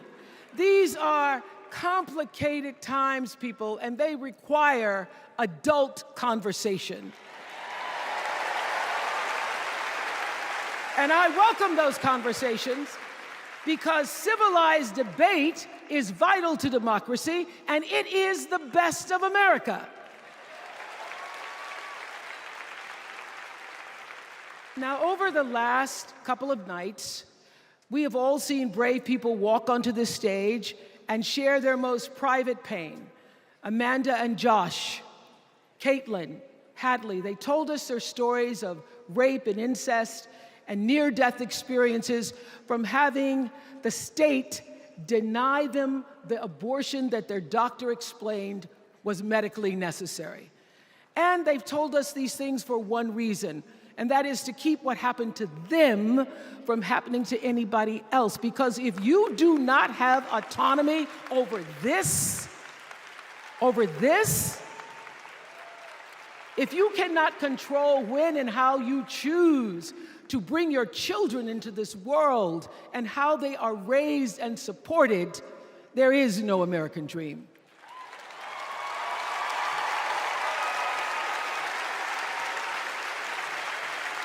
The women and men who are battling to keep us from going back to a time of desperation and shame and stone cold fear, they are the new freedom fighters. And make no mistake, they are the best of America.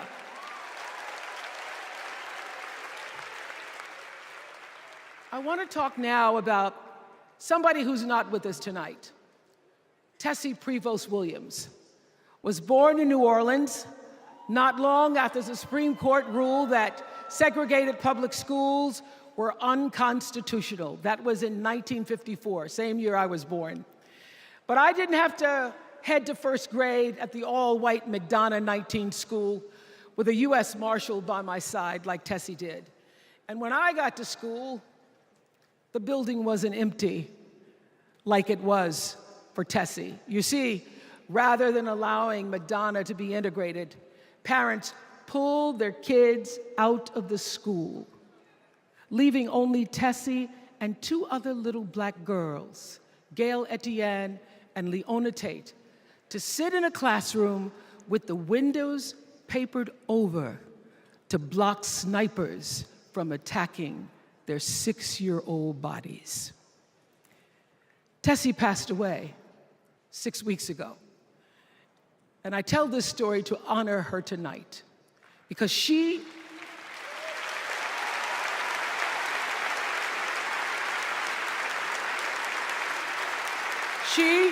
like Ruby Bridges and her friends, Leona and Gail, the New Orleans Four they were called.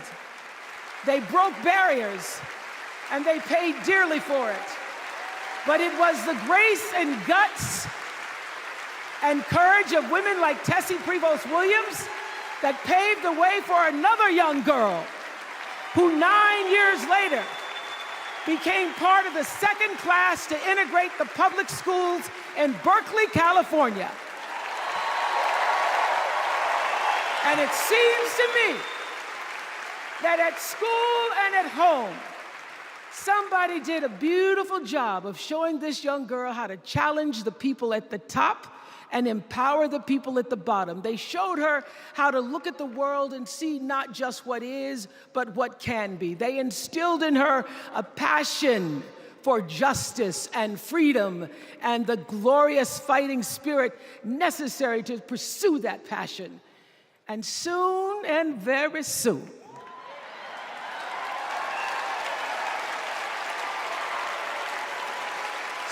and very soon, we're going to be teaching our daughters and sons about how this child of an Indian mother and a Jamaican father, two idealistic, energetic immigrants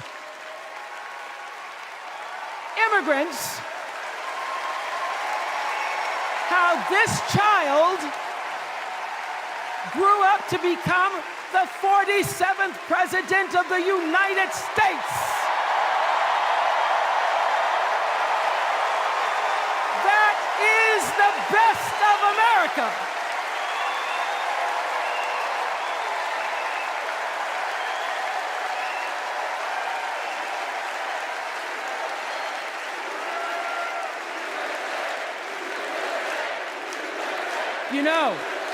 You know, let me tell you this. This election isn't about us and them. It's about you and me and what we want our futures to look like. There are choices to be made when we cast our ballot. Now, there's a certain candidate that says if we just go to the polls this one time, that we'll never have to do it again. Well, you know what? You're looking at a registered independent who's proud to vote again and again and again because I'm an American and that's what Americans do. Voting is the best of America.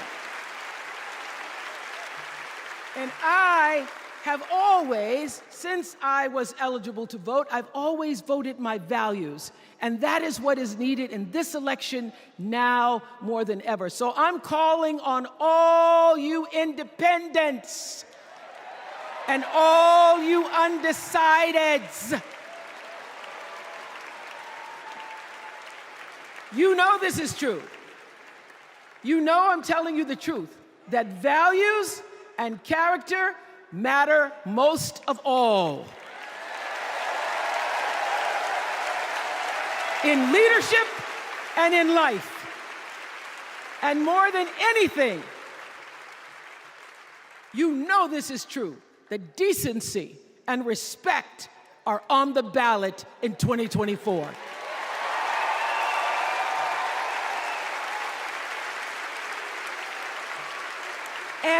And just plain common sense. Common sense tells you that Kamala Harris and Tim Walz can give us decency and respect. They're the ones that give it to us. So, we are Americans. We are Americans. Let us choose loyalty to the Constitution over loyalty to any individual. Because that's the best of America. And let us choose optimism over cynicism, because that's the best of America. And let us choose inclusion over retribution. Let us choose common sense over nonsense.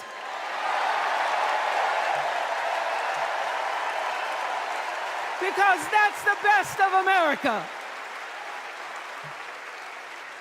And let us choose the sweet promise of tomorrow over the bitter return to yesterday. We won't go back. We won't be set back, pushed back, bullied back, kicked back. We're not going back.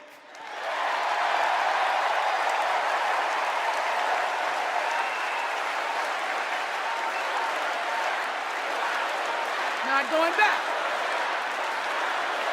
We're not going back. So, let us choose. Let us choose truth. Let us choose honor. And let us choose joy.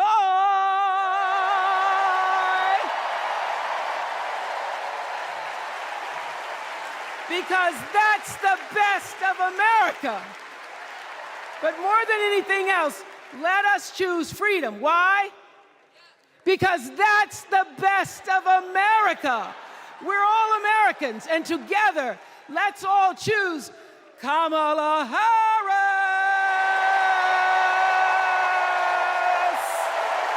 Thank you, Chicago. Thank you, America. She did the thing. All right. There's some good moments in that speech. The call back to history and man, the fucking racist ass history of a lot of countries. Here's what I want But- people to know about Tim Walz. Well, That everybody story. at Mankato West High Wild. School loved Tim Walz. Yeah, I mean, Tim was jovial. When he would start teaching, it was like full contact teaching. You could not help but be interested in what he was talking about. He seemed to care about everybody in his class. He knew everyone's name. He wanted to know what interested you, how to engage you, what you were excited about, what you're feeling bad about. Mr. Walz was my geography and social studies teacher. Mr. Walz was my football coach. My middle school basketball coach. When we were doing the high school play The Nerd, he was the person building the sets. I don't think that there has ever been a moment where I've seen Tim exhausted from giving or engaging. He always seems like that person that's got the never-ending gas tank who can keep going. When I decided to come out as gay, we started the Gay Straight Alliance. Tim Walz was the faculty advisor. We saw him not only as a teacher, but a mentor and a leader. Mr. Walz was a really big part in helping build this community. It's And he's a possible they big bumped reason why everyone? I became a teacher And have myself. Walz come out It was next? inspiring being in his classroom. Is that what they're doing? Please welcome Maryland Governor Wes Moore. No, they're not doing that. He's supposed to be the second speaker of the 9 p.m. Central Time hour. We are near the end of that hour. Then there's Buttigieg, performance by John Legend, then Amy Klobuchar, then a student of Governor Walz, and then Tim Walz. Thank you. Thank you. They were pretty much on schedule yesterday. Today is not quite. On March 26th at 1:30 in the morning, a container ship the length of 3 football fields slammed into the Francis Scott Key Bridge in Baltimore, and the bridge collapsed. A port that drives 13% of our state's economy was now closed. Thousands of workers were hours away from waking up and realizing they no longer had a job. 6 Marylanders who had been on the bridge in the middle of the night fixing potholes lost their lives. And one of the first phone calls that I got that morning started with these 3 words. Gov, it's Kamala. She said, I know you spoke to the president, and I want you to know we are here with you every step of the way.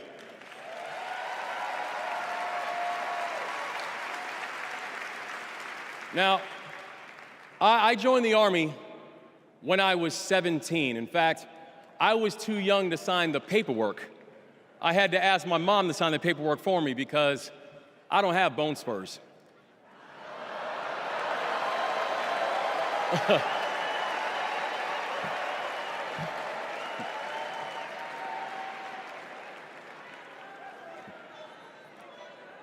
I led soldiers in combat in Afghanistan.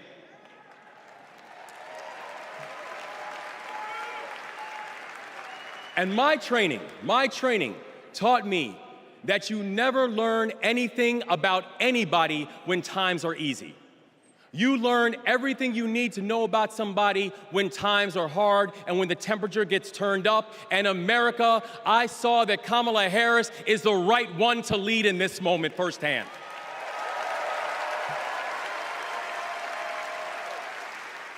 And united with the Almighty God's grace, we brought closure to the families of the 6 victims. And while many said it could take 11 months to reopen the port of Baltimore, we got it done in 11 weeks.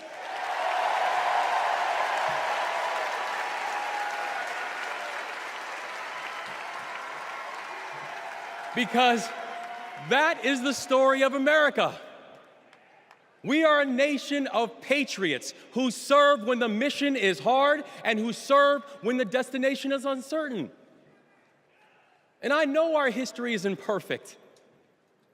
The unevenness of the American journey has made some skeptical. But I'm not asking you to give up your skepticism.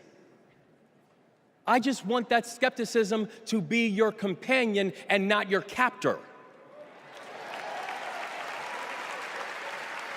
And I'm asking that you join us in the work.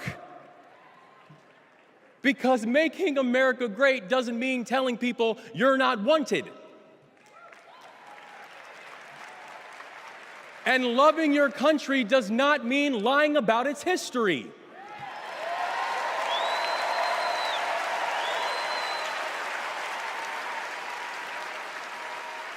Making America great means saying the ambitions of this country would be incomplete without your help. It's the legacy of those 6 workers who fixed potholes on a bridge while we slept, who were born in a different country, but who knew that America was big enough for them too.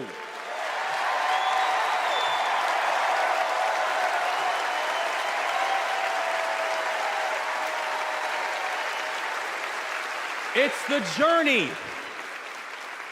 It's the journey of a man raised by a remarkable immigrant single mom, a man who felt handcuffs on his wrists at 11 years old, who now stands before you as the 63rd governor of Maryland and the first black governor in the history of our state.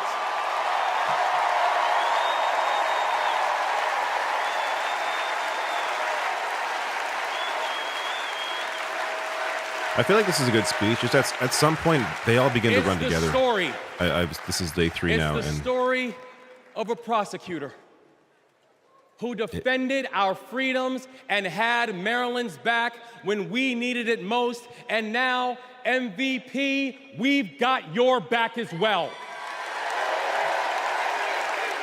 It's just a reminder that, no one person is supposed to watch all of these speeches. Right. This is not really what it's meant for. It's my fellow veteran, because there's my brother, similar and the next things come Vice up again and President again of the in just United 7 States, different Tim ways. Walz. And now, Tim knows that in the military, you count the days towards mission completion. So guess what, y'all? We have got 75 days and a wake-up until Election Day.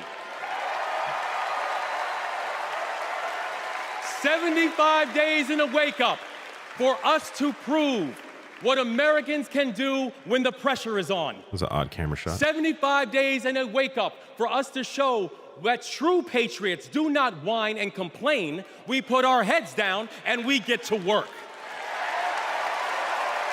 75 days and a wake-up to build a future that those who came before us hope for, and those who come after us that they deserve. And 75 days and a wake-up to elect a leader who is willing to believe in the best of us, and that leader is Kamala Harris, the next president of the United States. Thank you, God bless you, and let's leave no one behind. Again, at some point it becomes hard to even judge what I'm hearing. Because I think that was a good speech, but it's just I've heard so many of these now, and they're just all South Bend, Indiana Mayor, so similar. Pete Buttigieg. That's why I like the family friends and the cousins and all that shit, the husband. Like that to me is more interesting because you get to hear something different. This is just the same themes again and again, which is, again, that's important for what they're doing, but it's, as someone who's watched everything, it's at some point, it's just like, holy shit. Like, yes, I heard this. Sentence I never thought I'd hear myself saying. I'm Pete Buttigieg, and you might recognize me from Fox News.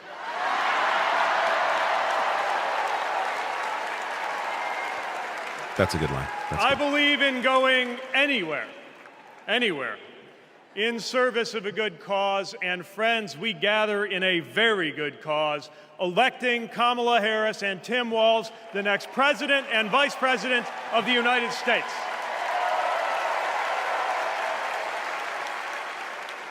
The choice could not be clearer. Donald Trump rants about law and order, as if he wasn't a convicted criminal running against a prosecutor. As if we were going to forget that crime was higher on his watch.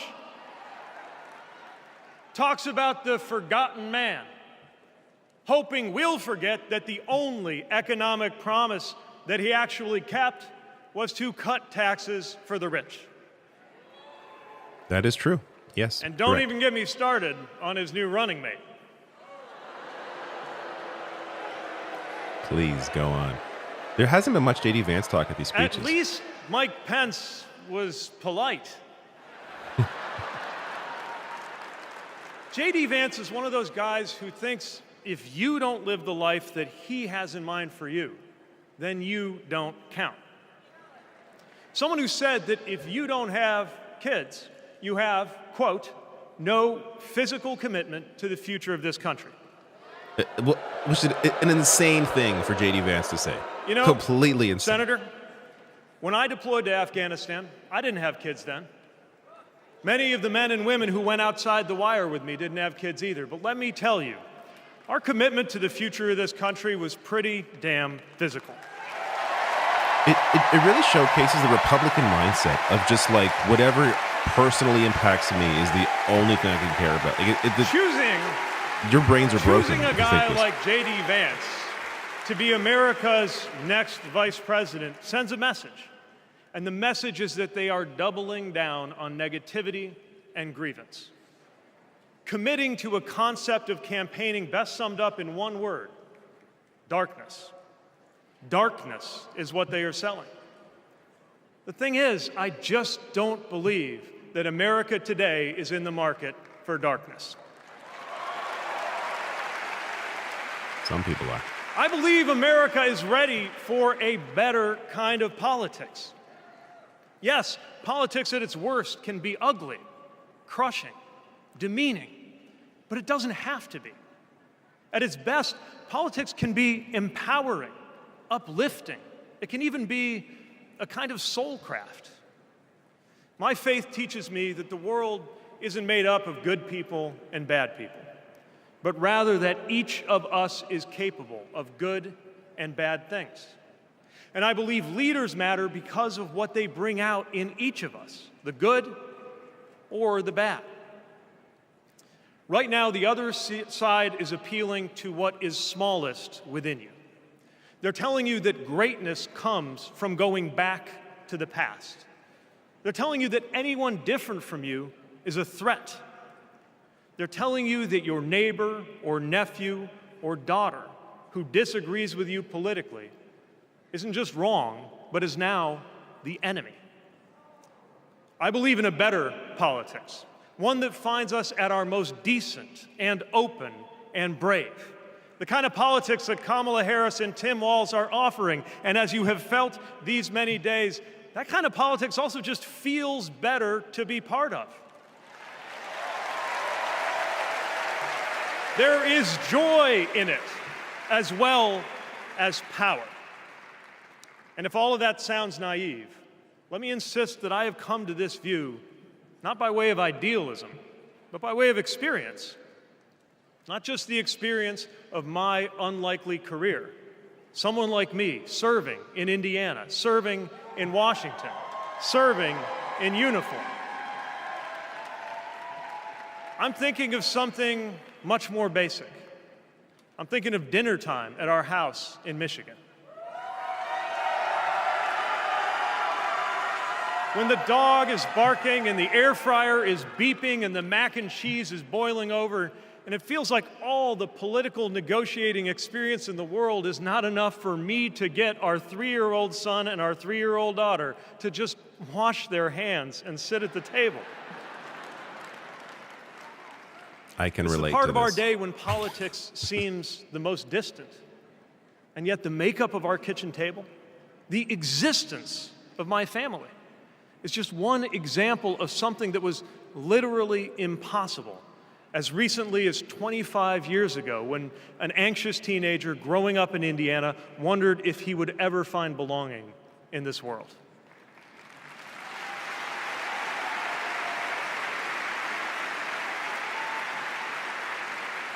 This kind of life went from impossible to possible, from possible to real, from real to almost ordinary in less than half a lifetime. But that didn't just happen. It was brought about through idealism and courage, through organizing and persuasion and storytelling, and yes, through politics, the right kind of politics, the kind of politics that can make an impossible dream into an everyday reality. I don't presume to know what it's like in your kitchen, but I know, as sure as I am standing here, that everything in it, the bills you pay at that table, the shape of the family that sits there, the fears and the dreams that you talk about late into the night there, all of it compels us to demand more from our politics than a rerun of some TV wrestling death match. So this November, we get to choose. We get to choose our president. We get to choose our policies, but most of all, we will choose a better politics. A politics that calls us to our better selves and offers us a better everyday. That is what Kamala Harris and Tim Walz represents. That is what Democrats represent. That is what awaits us when America decides to end Trump's politics of darkness once and for all. That is what we choose when we embrace the leaders who are out there building bridges and reject the ones who are out there banning books. This is what we will work for every day to November and beyond. So let's go win this. Thank you, Democrats. Thank you. I feel like he started stronger than he ended. But again, this is what, the 40th speech I've seen now? I've lost count. But it's all right. It's all right. Seeing Governor Walz going to Congress and then becoming governor, I see the guy that was a first sergeant. I see a guy that's full of energy, always busy. And like he says, you get enough time to sleep when you're dead. I first met Governor Walz and Congressman Walz when I was transitioning out of the Marine Corps, going back to school. He really wanted to know what the experience was of those that were actually using the GI Bill and how it could be improved. It seemed to be a continuation of Pete focus potentially on helped to fix our bread prices, which is why Canadians don't like him. Unit That's always in would case say you're curious. his catchphrase was, "We'll get it done," and we always did. The way I've seen him carry himself over the years in Congress and the way he works for veterans, there's no excuse making, there's no scapegoating, it's just accomplish the mission. Governor Walz has been that way and always will be that way. Having Governor Walz on the House Veteran Affairs Committee was instrumental in getting the post-9/11 GI Bill not only introduced, but also passed. When Governor Walz wants change, it'll happen. Back to the Guard. We'll get it done.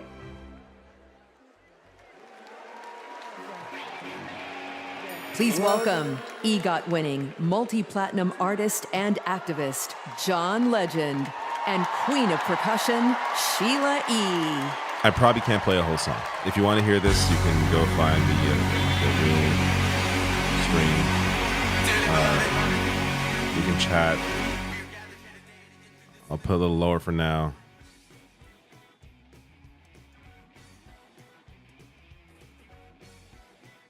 But I can't risk it. Sorry, not a whole song. I could do like 5-10 seconds. You can read it on screen though.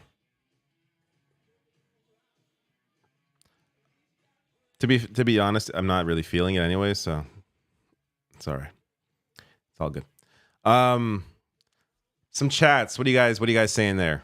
Unseen Stranger says, I'm Canadian and I'm having a really hard time hating him. Well, even with the bread price fixing, interesting. I mean, look that up. I'm not joking. He worked at the company that helped to do that, and he may have been on that case. So, or that may have been his client, I guess, Loblaws. But anyways, Hero the God says, Michelle had a great speech. Yes. Jem says, man, I like John Legend. I don't mind John Legend. This song isn't doing much for me, but it's all good. Professor Hulk Sorry, CD says Professor Hulk. That is, I don't even know what. So I guess you're having a conversation with somebody else.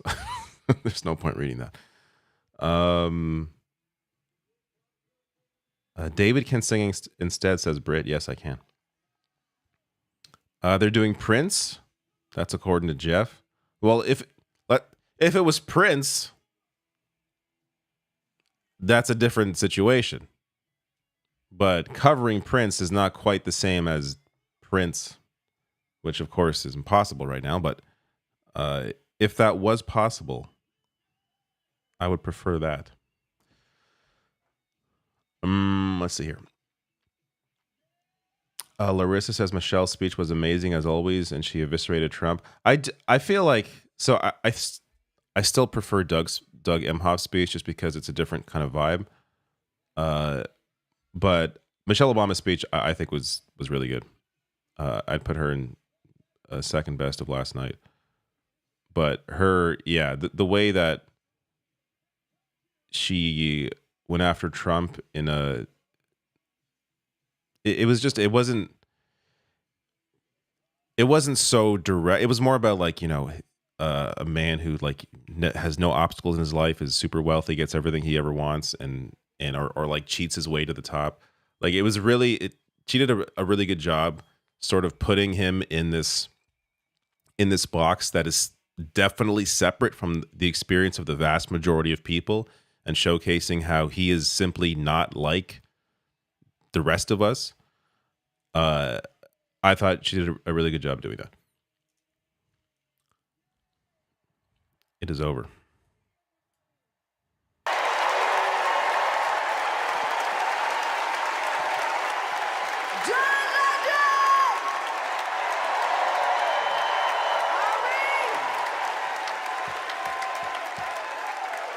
Someone's hero says Rush is the best thing to come from Canada. I don't think I agree with that. Tommy Douglas, the father of universal healthcare. He is the best thing. That was incredible. I just want to say I feel so motivated after tonight. It's like never been more clear that if Kamala Harris and Tim Walz are elected this November, they're going to protect our freedoms. The freedom to read whatever books you want. The freedom to work one job and afford your rent. Russia, Ayn Rand lovers? Kamala Oh my Harris God. and Tim Walz will I did not protect know your that about freedom them. to start a family on your own terms. Not that I really listen and to if Rush. you ask me, that is something worth fighting for. So guys, let's do it. It's time. Let's nominate the next Vice President of the United States, Minnesota Governor Tim Walz. And to take us there, please welcome to the stage Minnesota Senator Amy Klobuchar. Okay. Did they skip some people? No, they did. Okay, we are actually getting to the end. Oh my God. It is Amy Klobuchar, and then it is a former student of Governor Walz, and then it is that was a warm-up act. On behalf of the great state of Klobuchar has to Minnesota, follow John Legend. where purple reigns, I stand before you in support of our next Vice President, Tim Walz. Oh, of course, that's why they did Prince, because Prince is from Minnesota. Okay. I get it. In Minnesota, we trust a coach who turned a team that was 0-27 into state champions. In Minnesota, we trust a hunter who has stood in a deer stand in 10-degree weather. In Minnesota, we trust a candidate who has made a viral video on how to change a burnt-out headlight. And I know we aren't alone, but in Minnesota, we love a dad in plaid. No, she's not drunk. Klobuchar just gets goofy sometimes. This is So Tim and I go way back. He taught high school right down the road from where my husband John grew up. My mother-in-law even brought him and Gwen a Parmesan chicken dinner when their son was born. That's what we do in America. We look out for our neighbors. Tim has been doing that his whole life, on the farm and in the factory, with his students and his fellow service members. And the truth is, that matters. Who better to take on the price of gas than a guy who could pull over to help change your tire? Who better to serve our nation than a guy who has served in uniform? Who better to find common ground than a guy with Midwestern common sense? A former football coach knows how to level the playing field. And a former public school teacher knows how to school the likes of J.D. Vance. I got my issue with Klobuchar, but she was a big proponent or a big supporter of Walz What you've done being the choice. with your life matters. So credit there. And what you do with power matters too. Tim has delivered paid leave, school lunches, and the biggest tax cut in Minnesota history. A Democrat from a red district in a purple state, Tim has brought Minnesota together.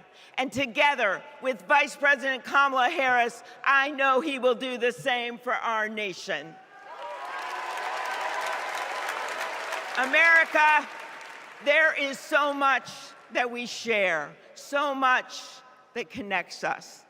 Way up north in Minnesota, out of Lake Itasca, flows the Mississippi River. It starts small and it grows wider. It flows down to Wisconsin and to Iowa. It goes down to Illinois and to That's a Missouri. cheap way to get applause. Let's just name all the states. Kentucky and Tennessee. It goes to Arkansas, and it goes way down to Mississippi. And then it goes all the way down to New Orleans, Louisiana, where the spirit of our nation's resilience abounds. So let us commit here and now to cross the river of our divides to get to a higher ground. And let us join together to elect Kamala Harris and Tim Walz.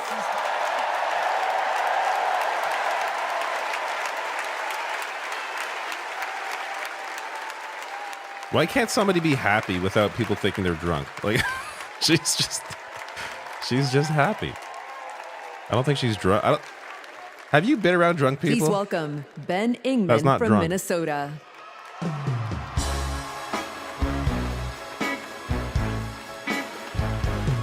Is this the former student? Tim Walz is the kind of guy you can count on to push you out of a snowbank. I know this because Tim Walz has pushed me out of a snowbank.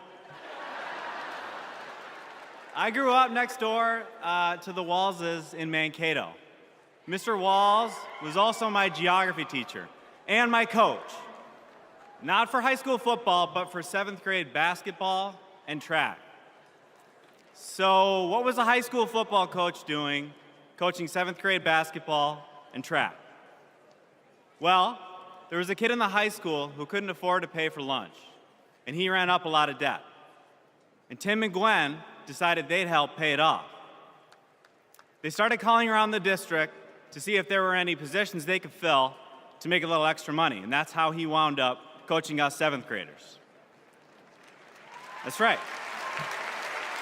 Coach Walz got us excited about what we might achieve together. He believed in us, and he helped us believe in each other. And his leadership stuck. That track team went on to win a state title, just like the football team. That's right. Speaking of which, come on out, Scarlets. Yeah! Oh my God. The football team. Jesus Christ.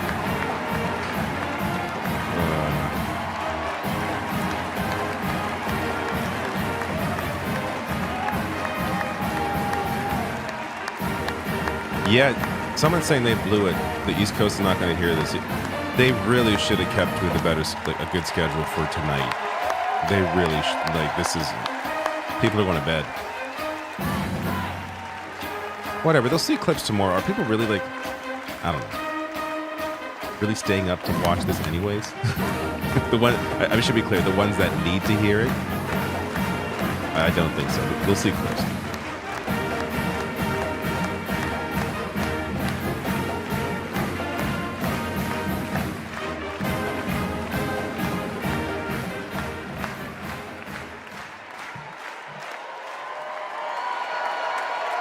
You know, all this got me thinking about the kinds of leaders we need. We want the people in charge to be genuine, compassionate, and trustworthy. The thing is, there are people entirely in our white dudes. neighborhoods Yeah, who fit it's Minnesota. this description. Isn't The it kind of like people rural who Minnesota where display you live? quiet leadership by helping kids pay for their lunches, by bringing teams together to believe in each other. And when we're stuck in the snow, they push us out. Well, in my neighborhood, we always wish that people like that would run for office. Well, in my neighborhood, someone like that did run for office. And he's going to be a wonderful vice president. Thanks very much. Good, nice and quick. Quick intro. I want to see the real speech.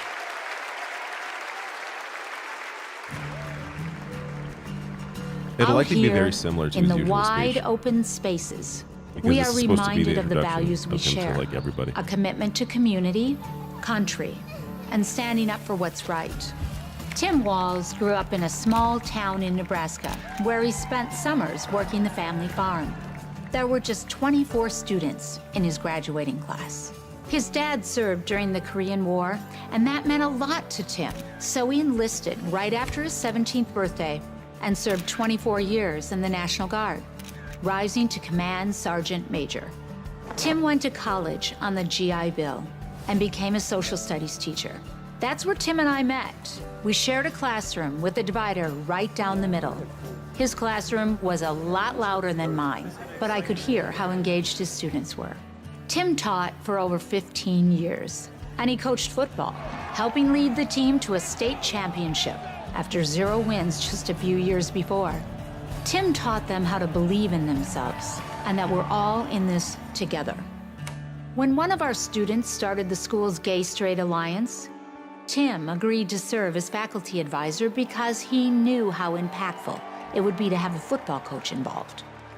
He inspired his students, and he changed lives. He is just so joyful in everything that he does, but I think also standing up for, what he believes to be right, stands up to bullies. Then, Tim's students inspired him to run for Congress in southern Minnesota. Tim spent a lot of time working with Republicans, fighting to help farmers and expanding veterans' benefits. Whether it was in Congress or as governor, his focus has always been helping working people like those he grew up with. That's why he fought for the largest tax cut in Minnesota state history. But Tim Walz was there for small businesses like ours. With the urging of Governor Walz, we were able to pass the Alex Smith Insulin Affordability Act, and it has saved lives in Minnesota. With Tim as governor, Minnesota is one of the best places to raise a family and one of the best states for business. Tim's a lifelong hunter and gun owner.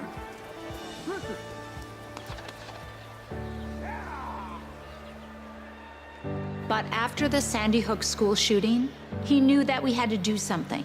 So he's fought for background checks and red flag laws. But of all the things he's done, Tim loves being a dad. We struggled to have kids, and fertility treatments made it possible. There's a reason our daughter is named Hope. Hope and Gus mean the world to us. Governor Walz making good on a promise to his son and family yesterday by getting them a puppy. Then we're gonna go get some food, corn dog, I'm vegetarian. Turkey then? And Turkey's meat. Not in Minnesota, turkey special. He's as at home on a farm, a fishing boat, a football field, or a factory floor as he is on the floor of Congress. Tim's commitment to service all comes back to the values we grew up with. Love your country, help your neighbor, and fight for what's right. Because that's what America is all about. 2 middle-class kids. One, a daughter of Oakland, California. The other, a son of the Nebraska Plains, only in America. Is it possible for them together to make it all the way to the White House?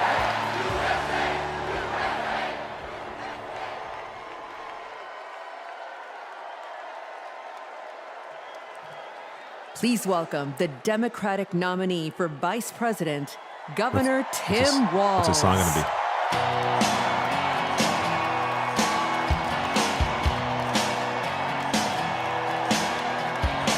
Makes sense. I get it. Grew up in a small town.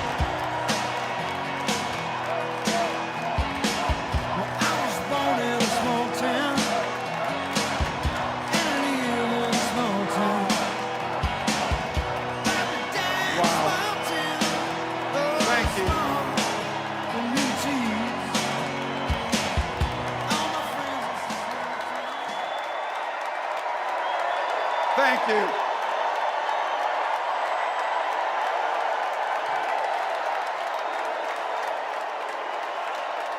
Thank you.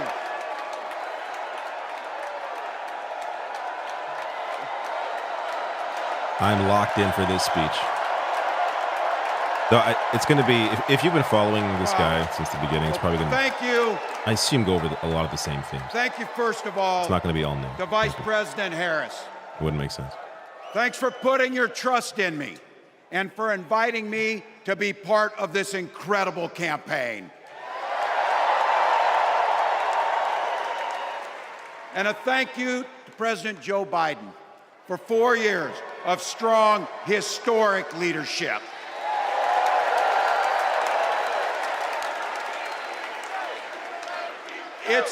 It's the honor of my life to accept your nomination for Vice President of the United States.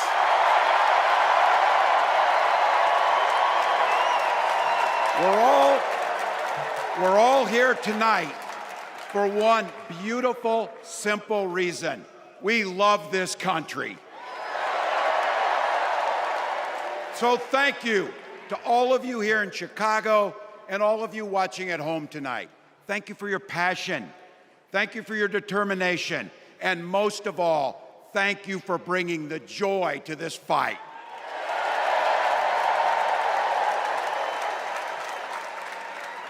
Now, I grew up in Butte, Nebraska, a town of 400 people.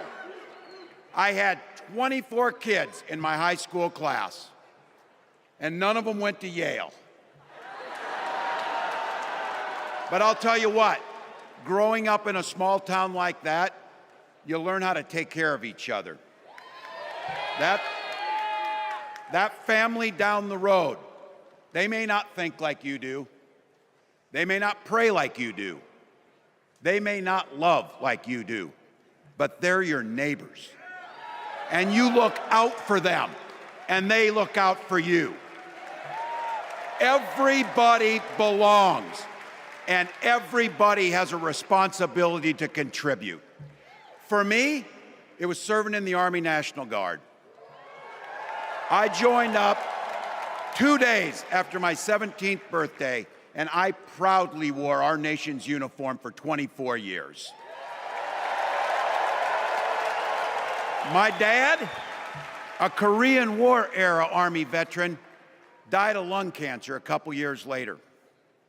He left behind a mountain of medical debt. Thank God for Social Security survivor benefits. And thank God for the GI Bill that allowed my dad and me to go to college, and millions of other Americans. Eventually, Like the rest of my family, I fell in love with teaching. Three out of 4 of us married teachers. I wound up teaching social studies and coaching football at Mankato West High School. Go Scarlets! We ran a 44 defense. We played through to the whistle on every single play, and we even won a state championship. Never closed the yearbook, people. But it was those players and my students who inspired me to run for Congress. They saw in me what I had hoped to instill in them, a commitment to the common good, an understanding that we're all in this together, and the belief that a single person can make a real difference for their neighbors. So there I was, a 40-something high school teacher with little kids, 0 political experience, and no money, running in a deep red district. But you know what? Never underestimate a public school teacher. Never.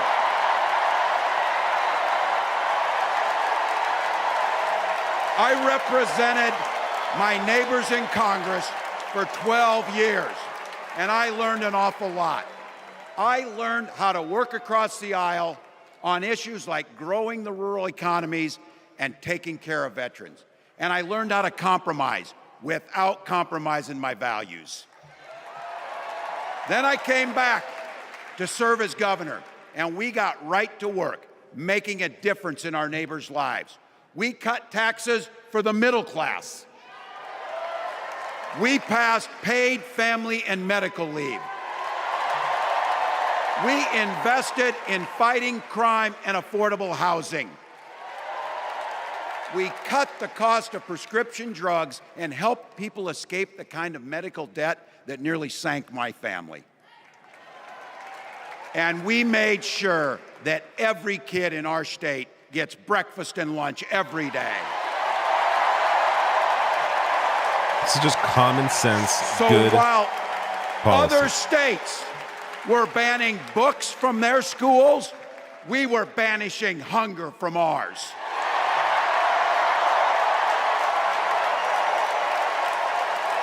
We also protected reproductive freedom because in Minnesota, we respect our neighbors and the personal choices they make. And even if we wouldn't make those same choices for ourselves, we've got a golden rule. Mind your own damn business. That line still hits. That is effective messaging. And that includes IVF and fertility treatments. And this is personal for Gwen and I. If you've never experienced the hell that is infertility, I guarantee you, you know somebody who has. And I can remember praying each night for a phone call. The pit in your stomach when the phone would ring, and the absolute agony when we heard the treatments hadn't worked. It took Gwen and I years, but we had access to fertility treatments. And when our daughter was born, we named her Hope. Hope, Gus, and Gwen, you are my entire world, and I love you. Goddamn. Man, I've heard this speech like 4 times, and this I'm is letting still you in impactful. on how we started a family, because this is a big part about what this election is about. Freedom. When Republicans use the word freedom, they mean that the government should be free to invade your doctor's office. Corporations, free to pollute your air and water. And banks, free to take advantage of customers. But when we Democrats talk about freedom, we mean the freedom to make a better life for yourself and the people that you love. Freedom to make your own healthcare decisions. And yeah, your kids' freedom to go to school without worrying about being shot dead in the hall. Look, God, he's so good. He's such I know guns. a good I'm a communicator. veteran. I'm a hunter. And I was a better shot than most Republicans in Congress, and I got the trophies to prove it. But I'm also a dad. I believe in the Second Amendment, but I also believe our first responsibility is to keep our kids safe.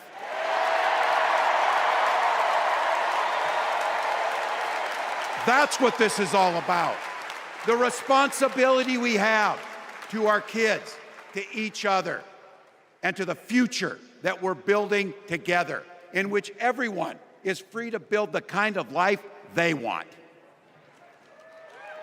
But not everyone has that same sense of responsibility.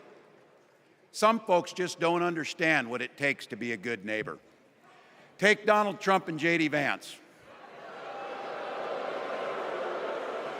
Their Project 2025 will make things much, much harder for people who are just trying to live their lives. They spent a lot of time pretending they know nothing about this. But look, I coached high school football long enough to know, and trust me on this, when somebody takes the time to draw up a playbook, they're going to use it.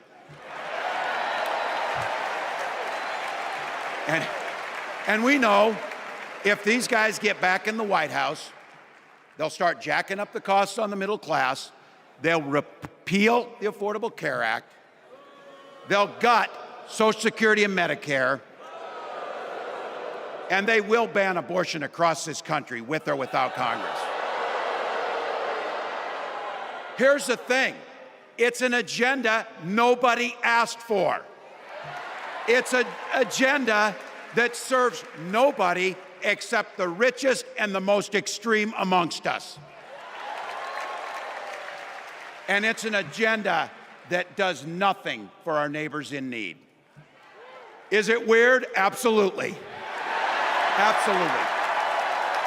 But it's also wrong. And it's dangerous. It's not just me saying so. It's Trump's own people. They were with him for 4 years. They're warning us that the next 4 years will be much, much worse. You know, when I was teaching every year, we'd elect a student body president. And you know what? Those teenagers could teach Donald Trump a hell of a lot about what a leader is. Leaders don't spend all day insulting people and blaming others. Leaders do the work. So I don't know about you, I'm ready to turn the page on these guys. So go ahead, say it with me. We're not going back.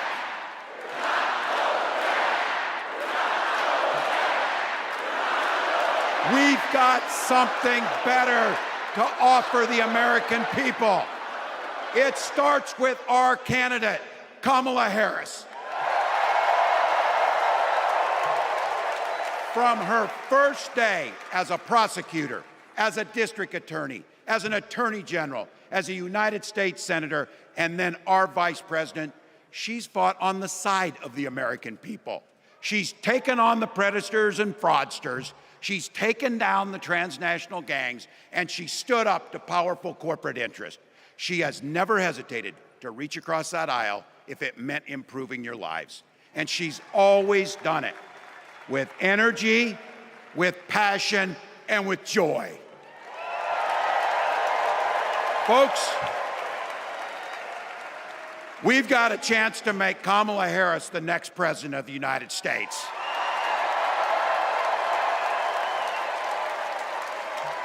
But I think we owe it to the American people to tell them exactly what she'd do as president before we ask them for their votes.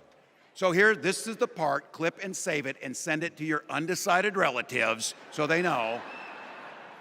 If you're a middle-class family or a family trying to get into the middle class, Kamala Harris is going to cut your taxes.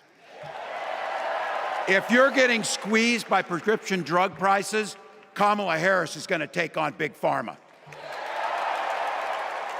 If you're hoping to buy a home, Kamala Harris is going to help make it more affordable.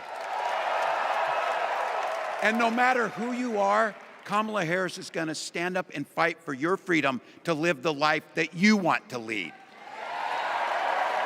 Because that's what we want for ourselves, and it's what we want for our neighbors. You know, you might not know it, but I haven't given a lot of big speeches like this. But I have given a lot of pep talks. So let me finish with this, team. It's the fourth quarter. We're down a field goal, but we're on offense and we've got the ball. We're driving down the field. And boy, do we have the right team. Kamala Harris is tough. Kamala Harris is experienced, and Kamala Harris is ready. Our job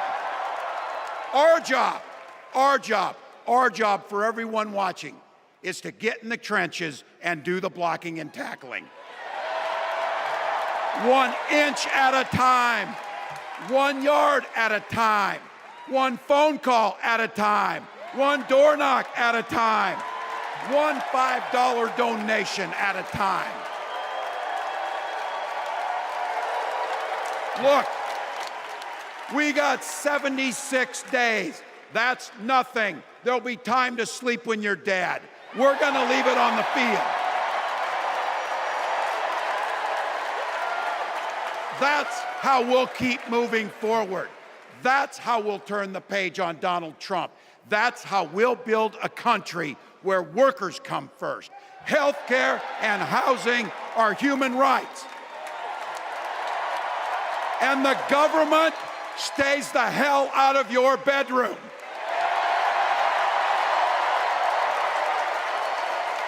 That's how we make America a place where no child is left hungry, where no community is left behind, where nobody gets told they don't belong. That's how we're gonna fight. And as the next president of the United States always says, when we fight, when we fight, when we fight, thank you. God bless. That was fantastic. Good song to end with. That was fantastic. Well, maybe I'm a little biased because I've been liking Tim Walz for quite a while now. Long before he was picked. But this has been the best speech, I think, so far the entire week. So good.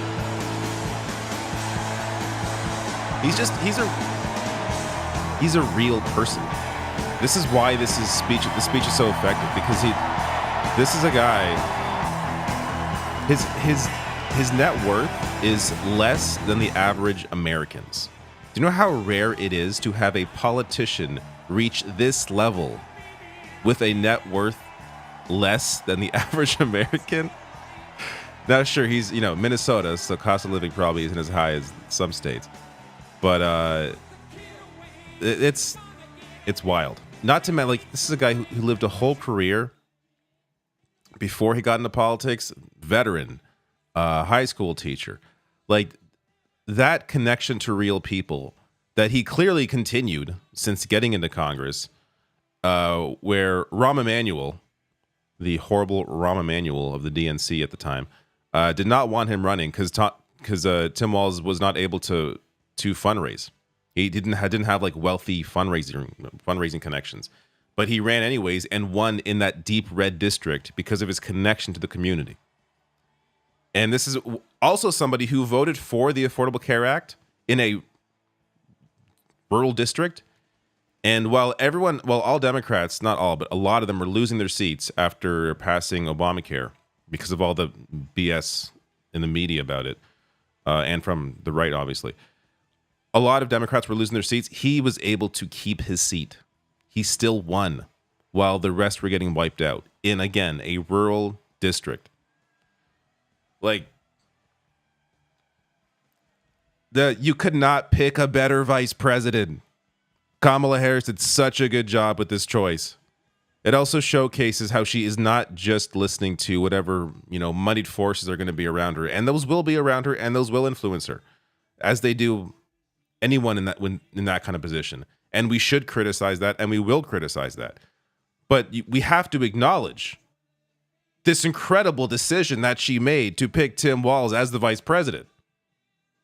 Like, we cannot forget how shocked all of us were when the correct choice was actually made. It's very rare to have someone like this close to power. An actual person. Not to mention the fact that he had his children, or at least his daughter, through infertility treatments.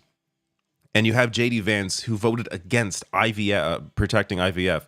Like, it's just the match made in heaven. It's the perfect counter to J.D. Vance's bullshit, his fake working class shtick. Here you have an actual guy, an actual working class dude, who passed real shit in Minnesota. School lunches, breakfast and lunch free for children. Not only is that, again, universal, not one of these things where you got to apply to it or whatever. No, universal, which has several benefits, because it not only feeds children who are hungry, it creates a level playing field where there isn't like some kids who get a lunch and, oh, look at those kids, they're poor, they can't afford food. No, it's everyone gets it. So that there is no outcast of anybody. They all get it. Not to mention that as a parent, not having to think about making your kid food in the morning is one less thing to think about, one less thing to worry about.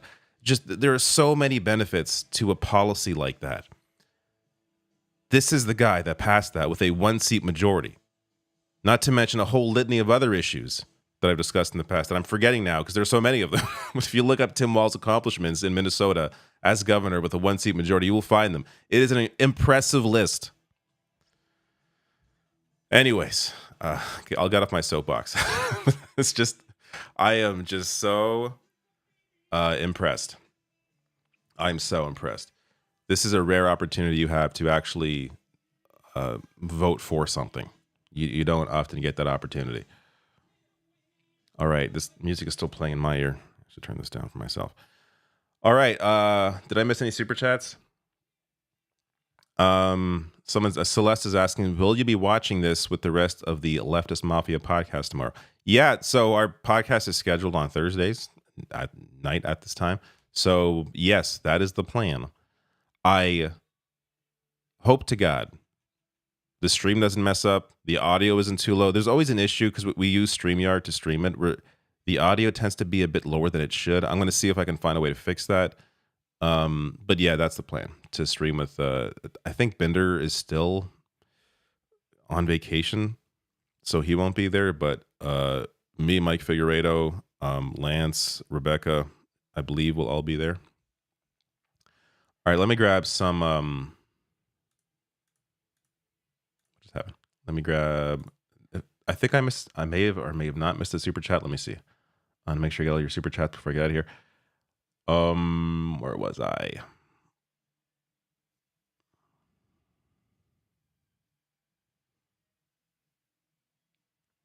Carrie Shaw, thank you for your $9.99. Says, third night, you're doing great. As Walz says, you can sleep at some future time, like this weekend. Oh, I read that already. Well, he actually says you can sleep when you're dead, but you may not be able to post that in a super chat. Coffee ASAP. I'm not sure if I read that, but maybe I did. Thank you for streaming these, even though you're on the fence after one night. LOL. Night one was so slow. So I was like, if the rest of the week's gonna be like this, I cannot do it. But no, I'm glad I've continued this. It's 1 week every 4 years. I can do it. It's not a big deal. CMG Web, thank you for your super chat. Says, a little more help, David. Great stuff, but gotta go. COVID and work to do, and finish the Obama speeches. Take care. Vote blue. J Cast, thank you for your super chat. Says, forget RFK. Is Ye still running? How's he polling? I don't believe Ye is running. Laud Gnomes, thank you for your super chat. So can we skip Kamala and get Walz as president? I don't think Walz even wants to be president. So part of the reason, this is what I was reading in reports, at least part of the reason why they really liked him is because he said in the interview, I'm not trying to angle for anything more. Like, this is the end of my career. I'm happy to be the vice president and work with you on the agenda. So it wasn't like apparently Josh Shapiro who wanted to know what he was going to be doing.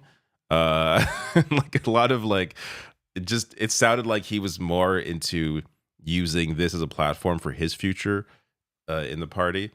And that was not what Tim Walz was into. So again, going to how this is not about his own ambition. Like he just actually wants to help people.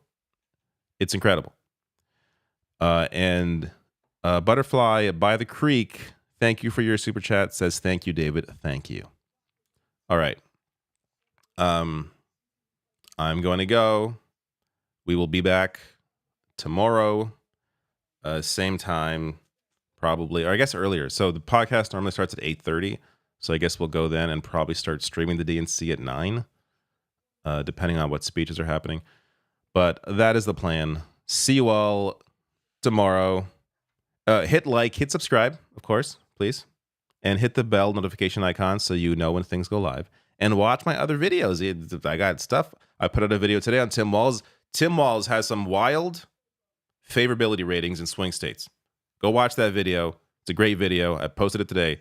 I also covered RFK dropping out of the race today in a breaking news live stream. And he's apparently going to drop out and endorse Trump. I discussed the potential impact of that. But go check those things out. And good night. See you tomorrow.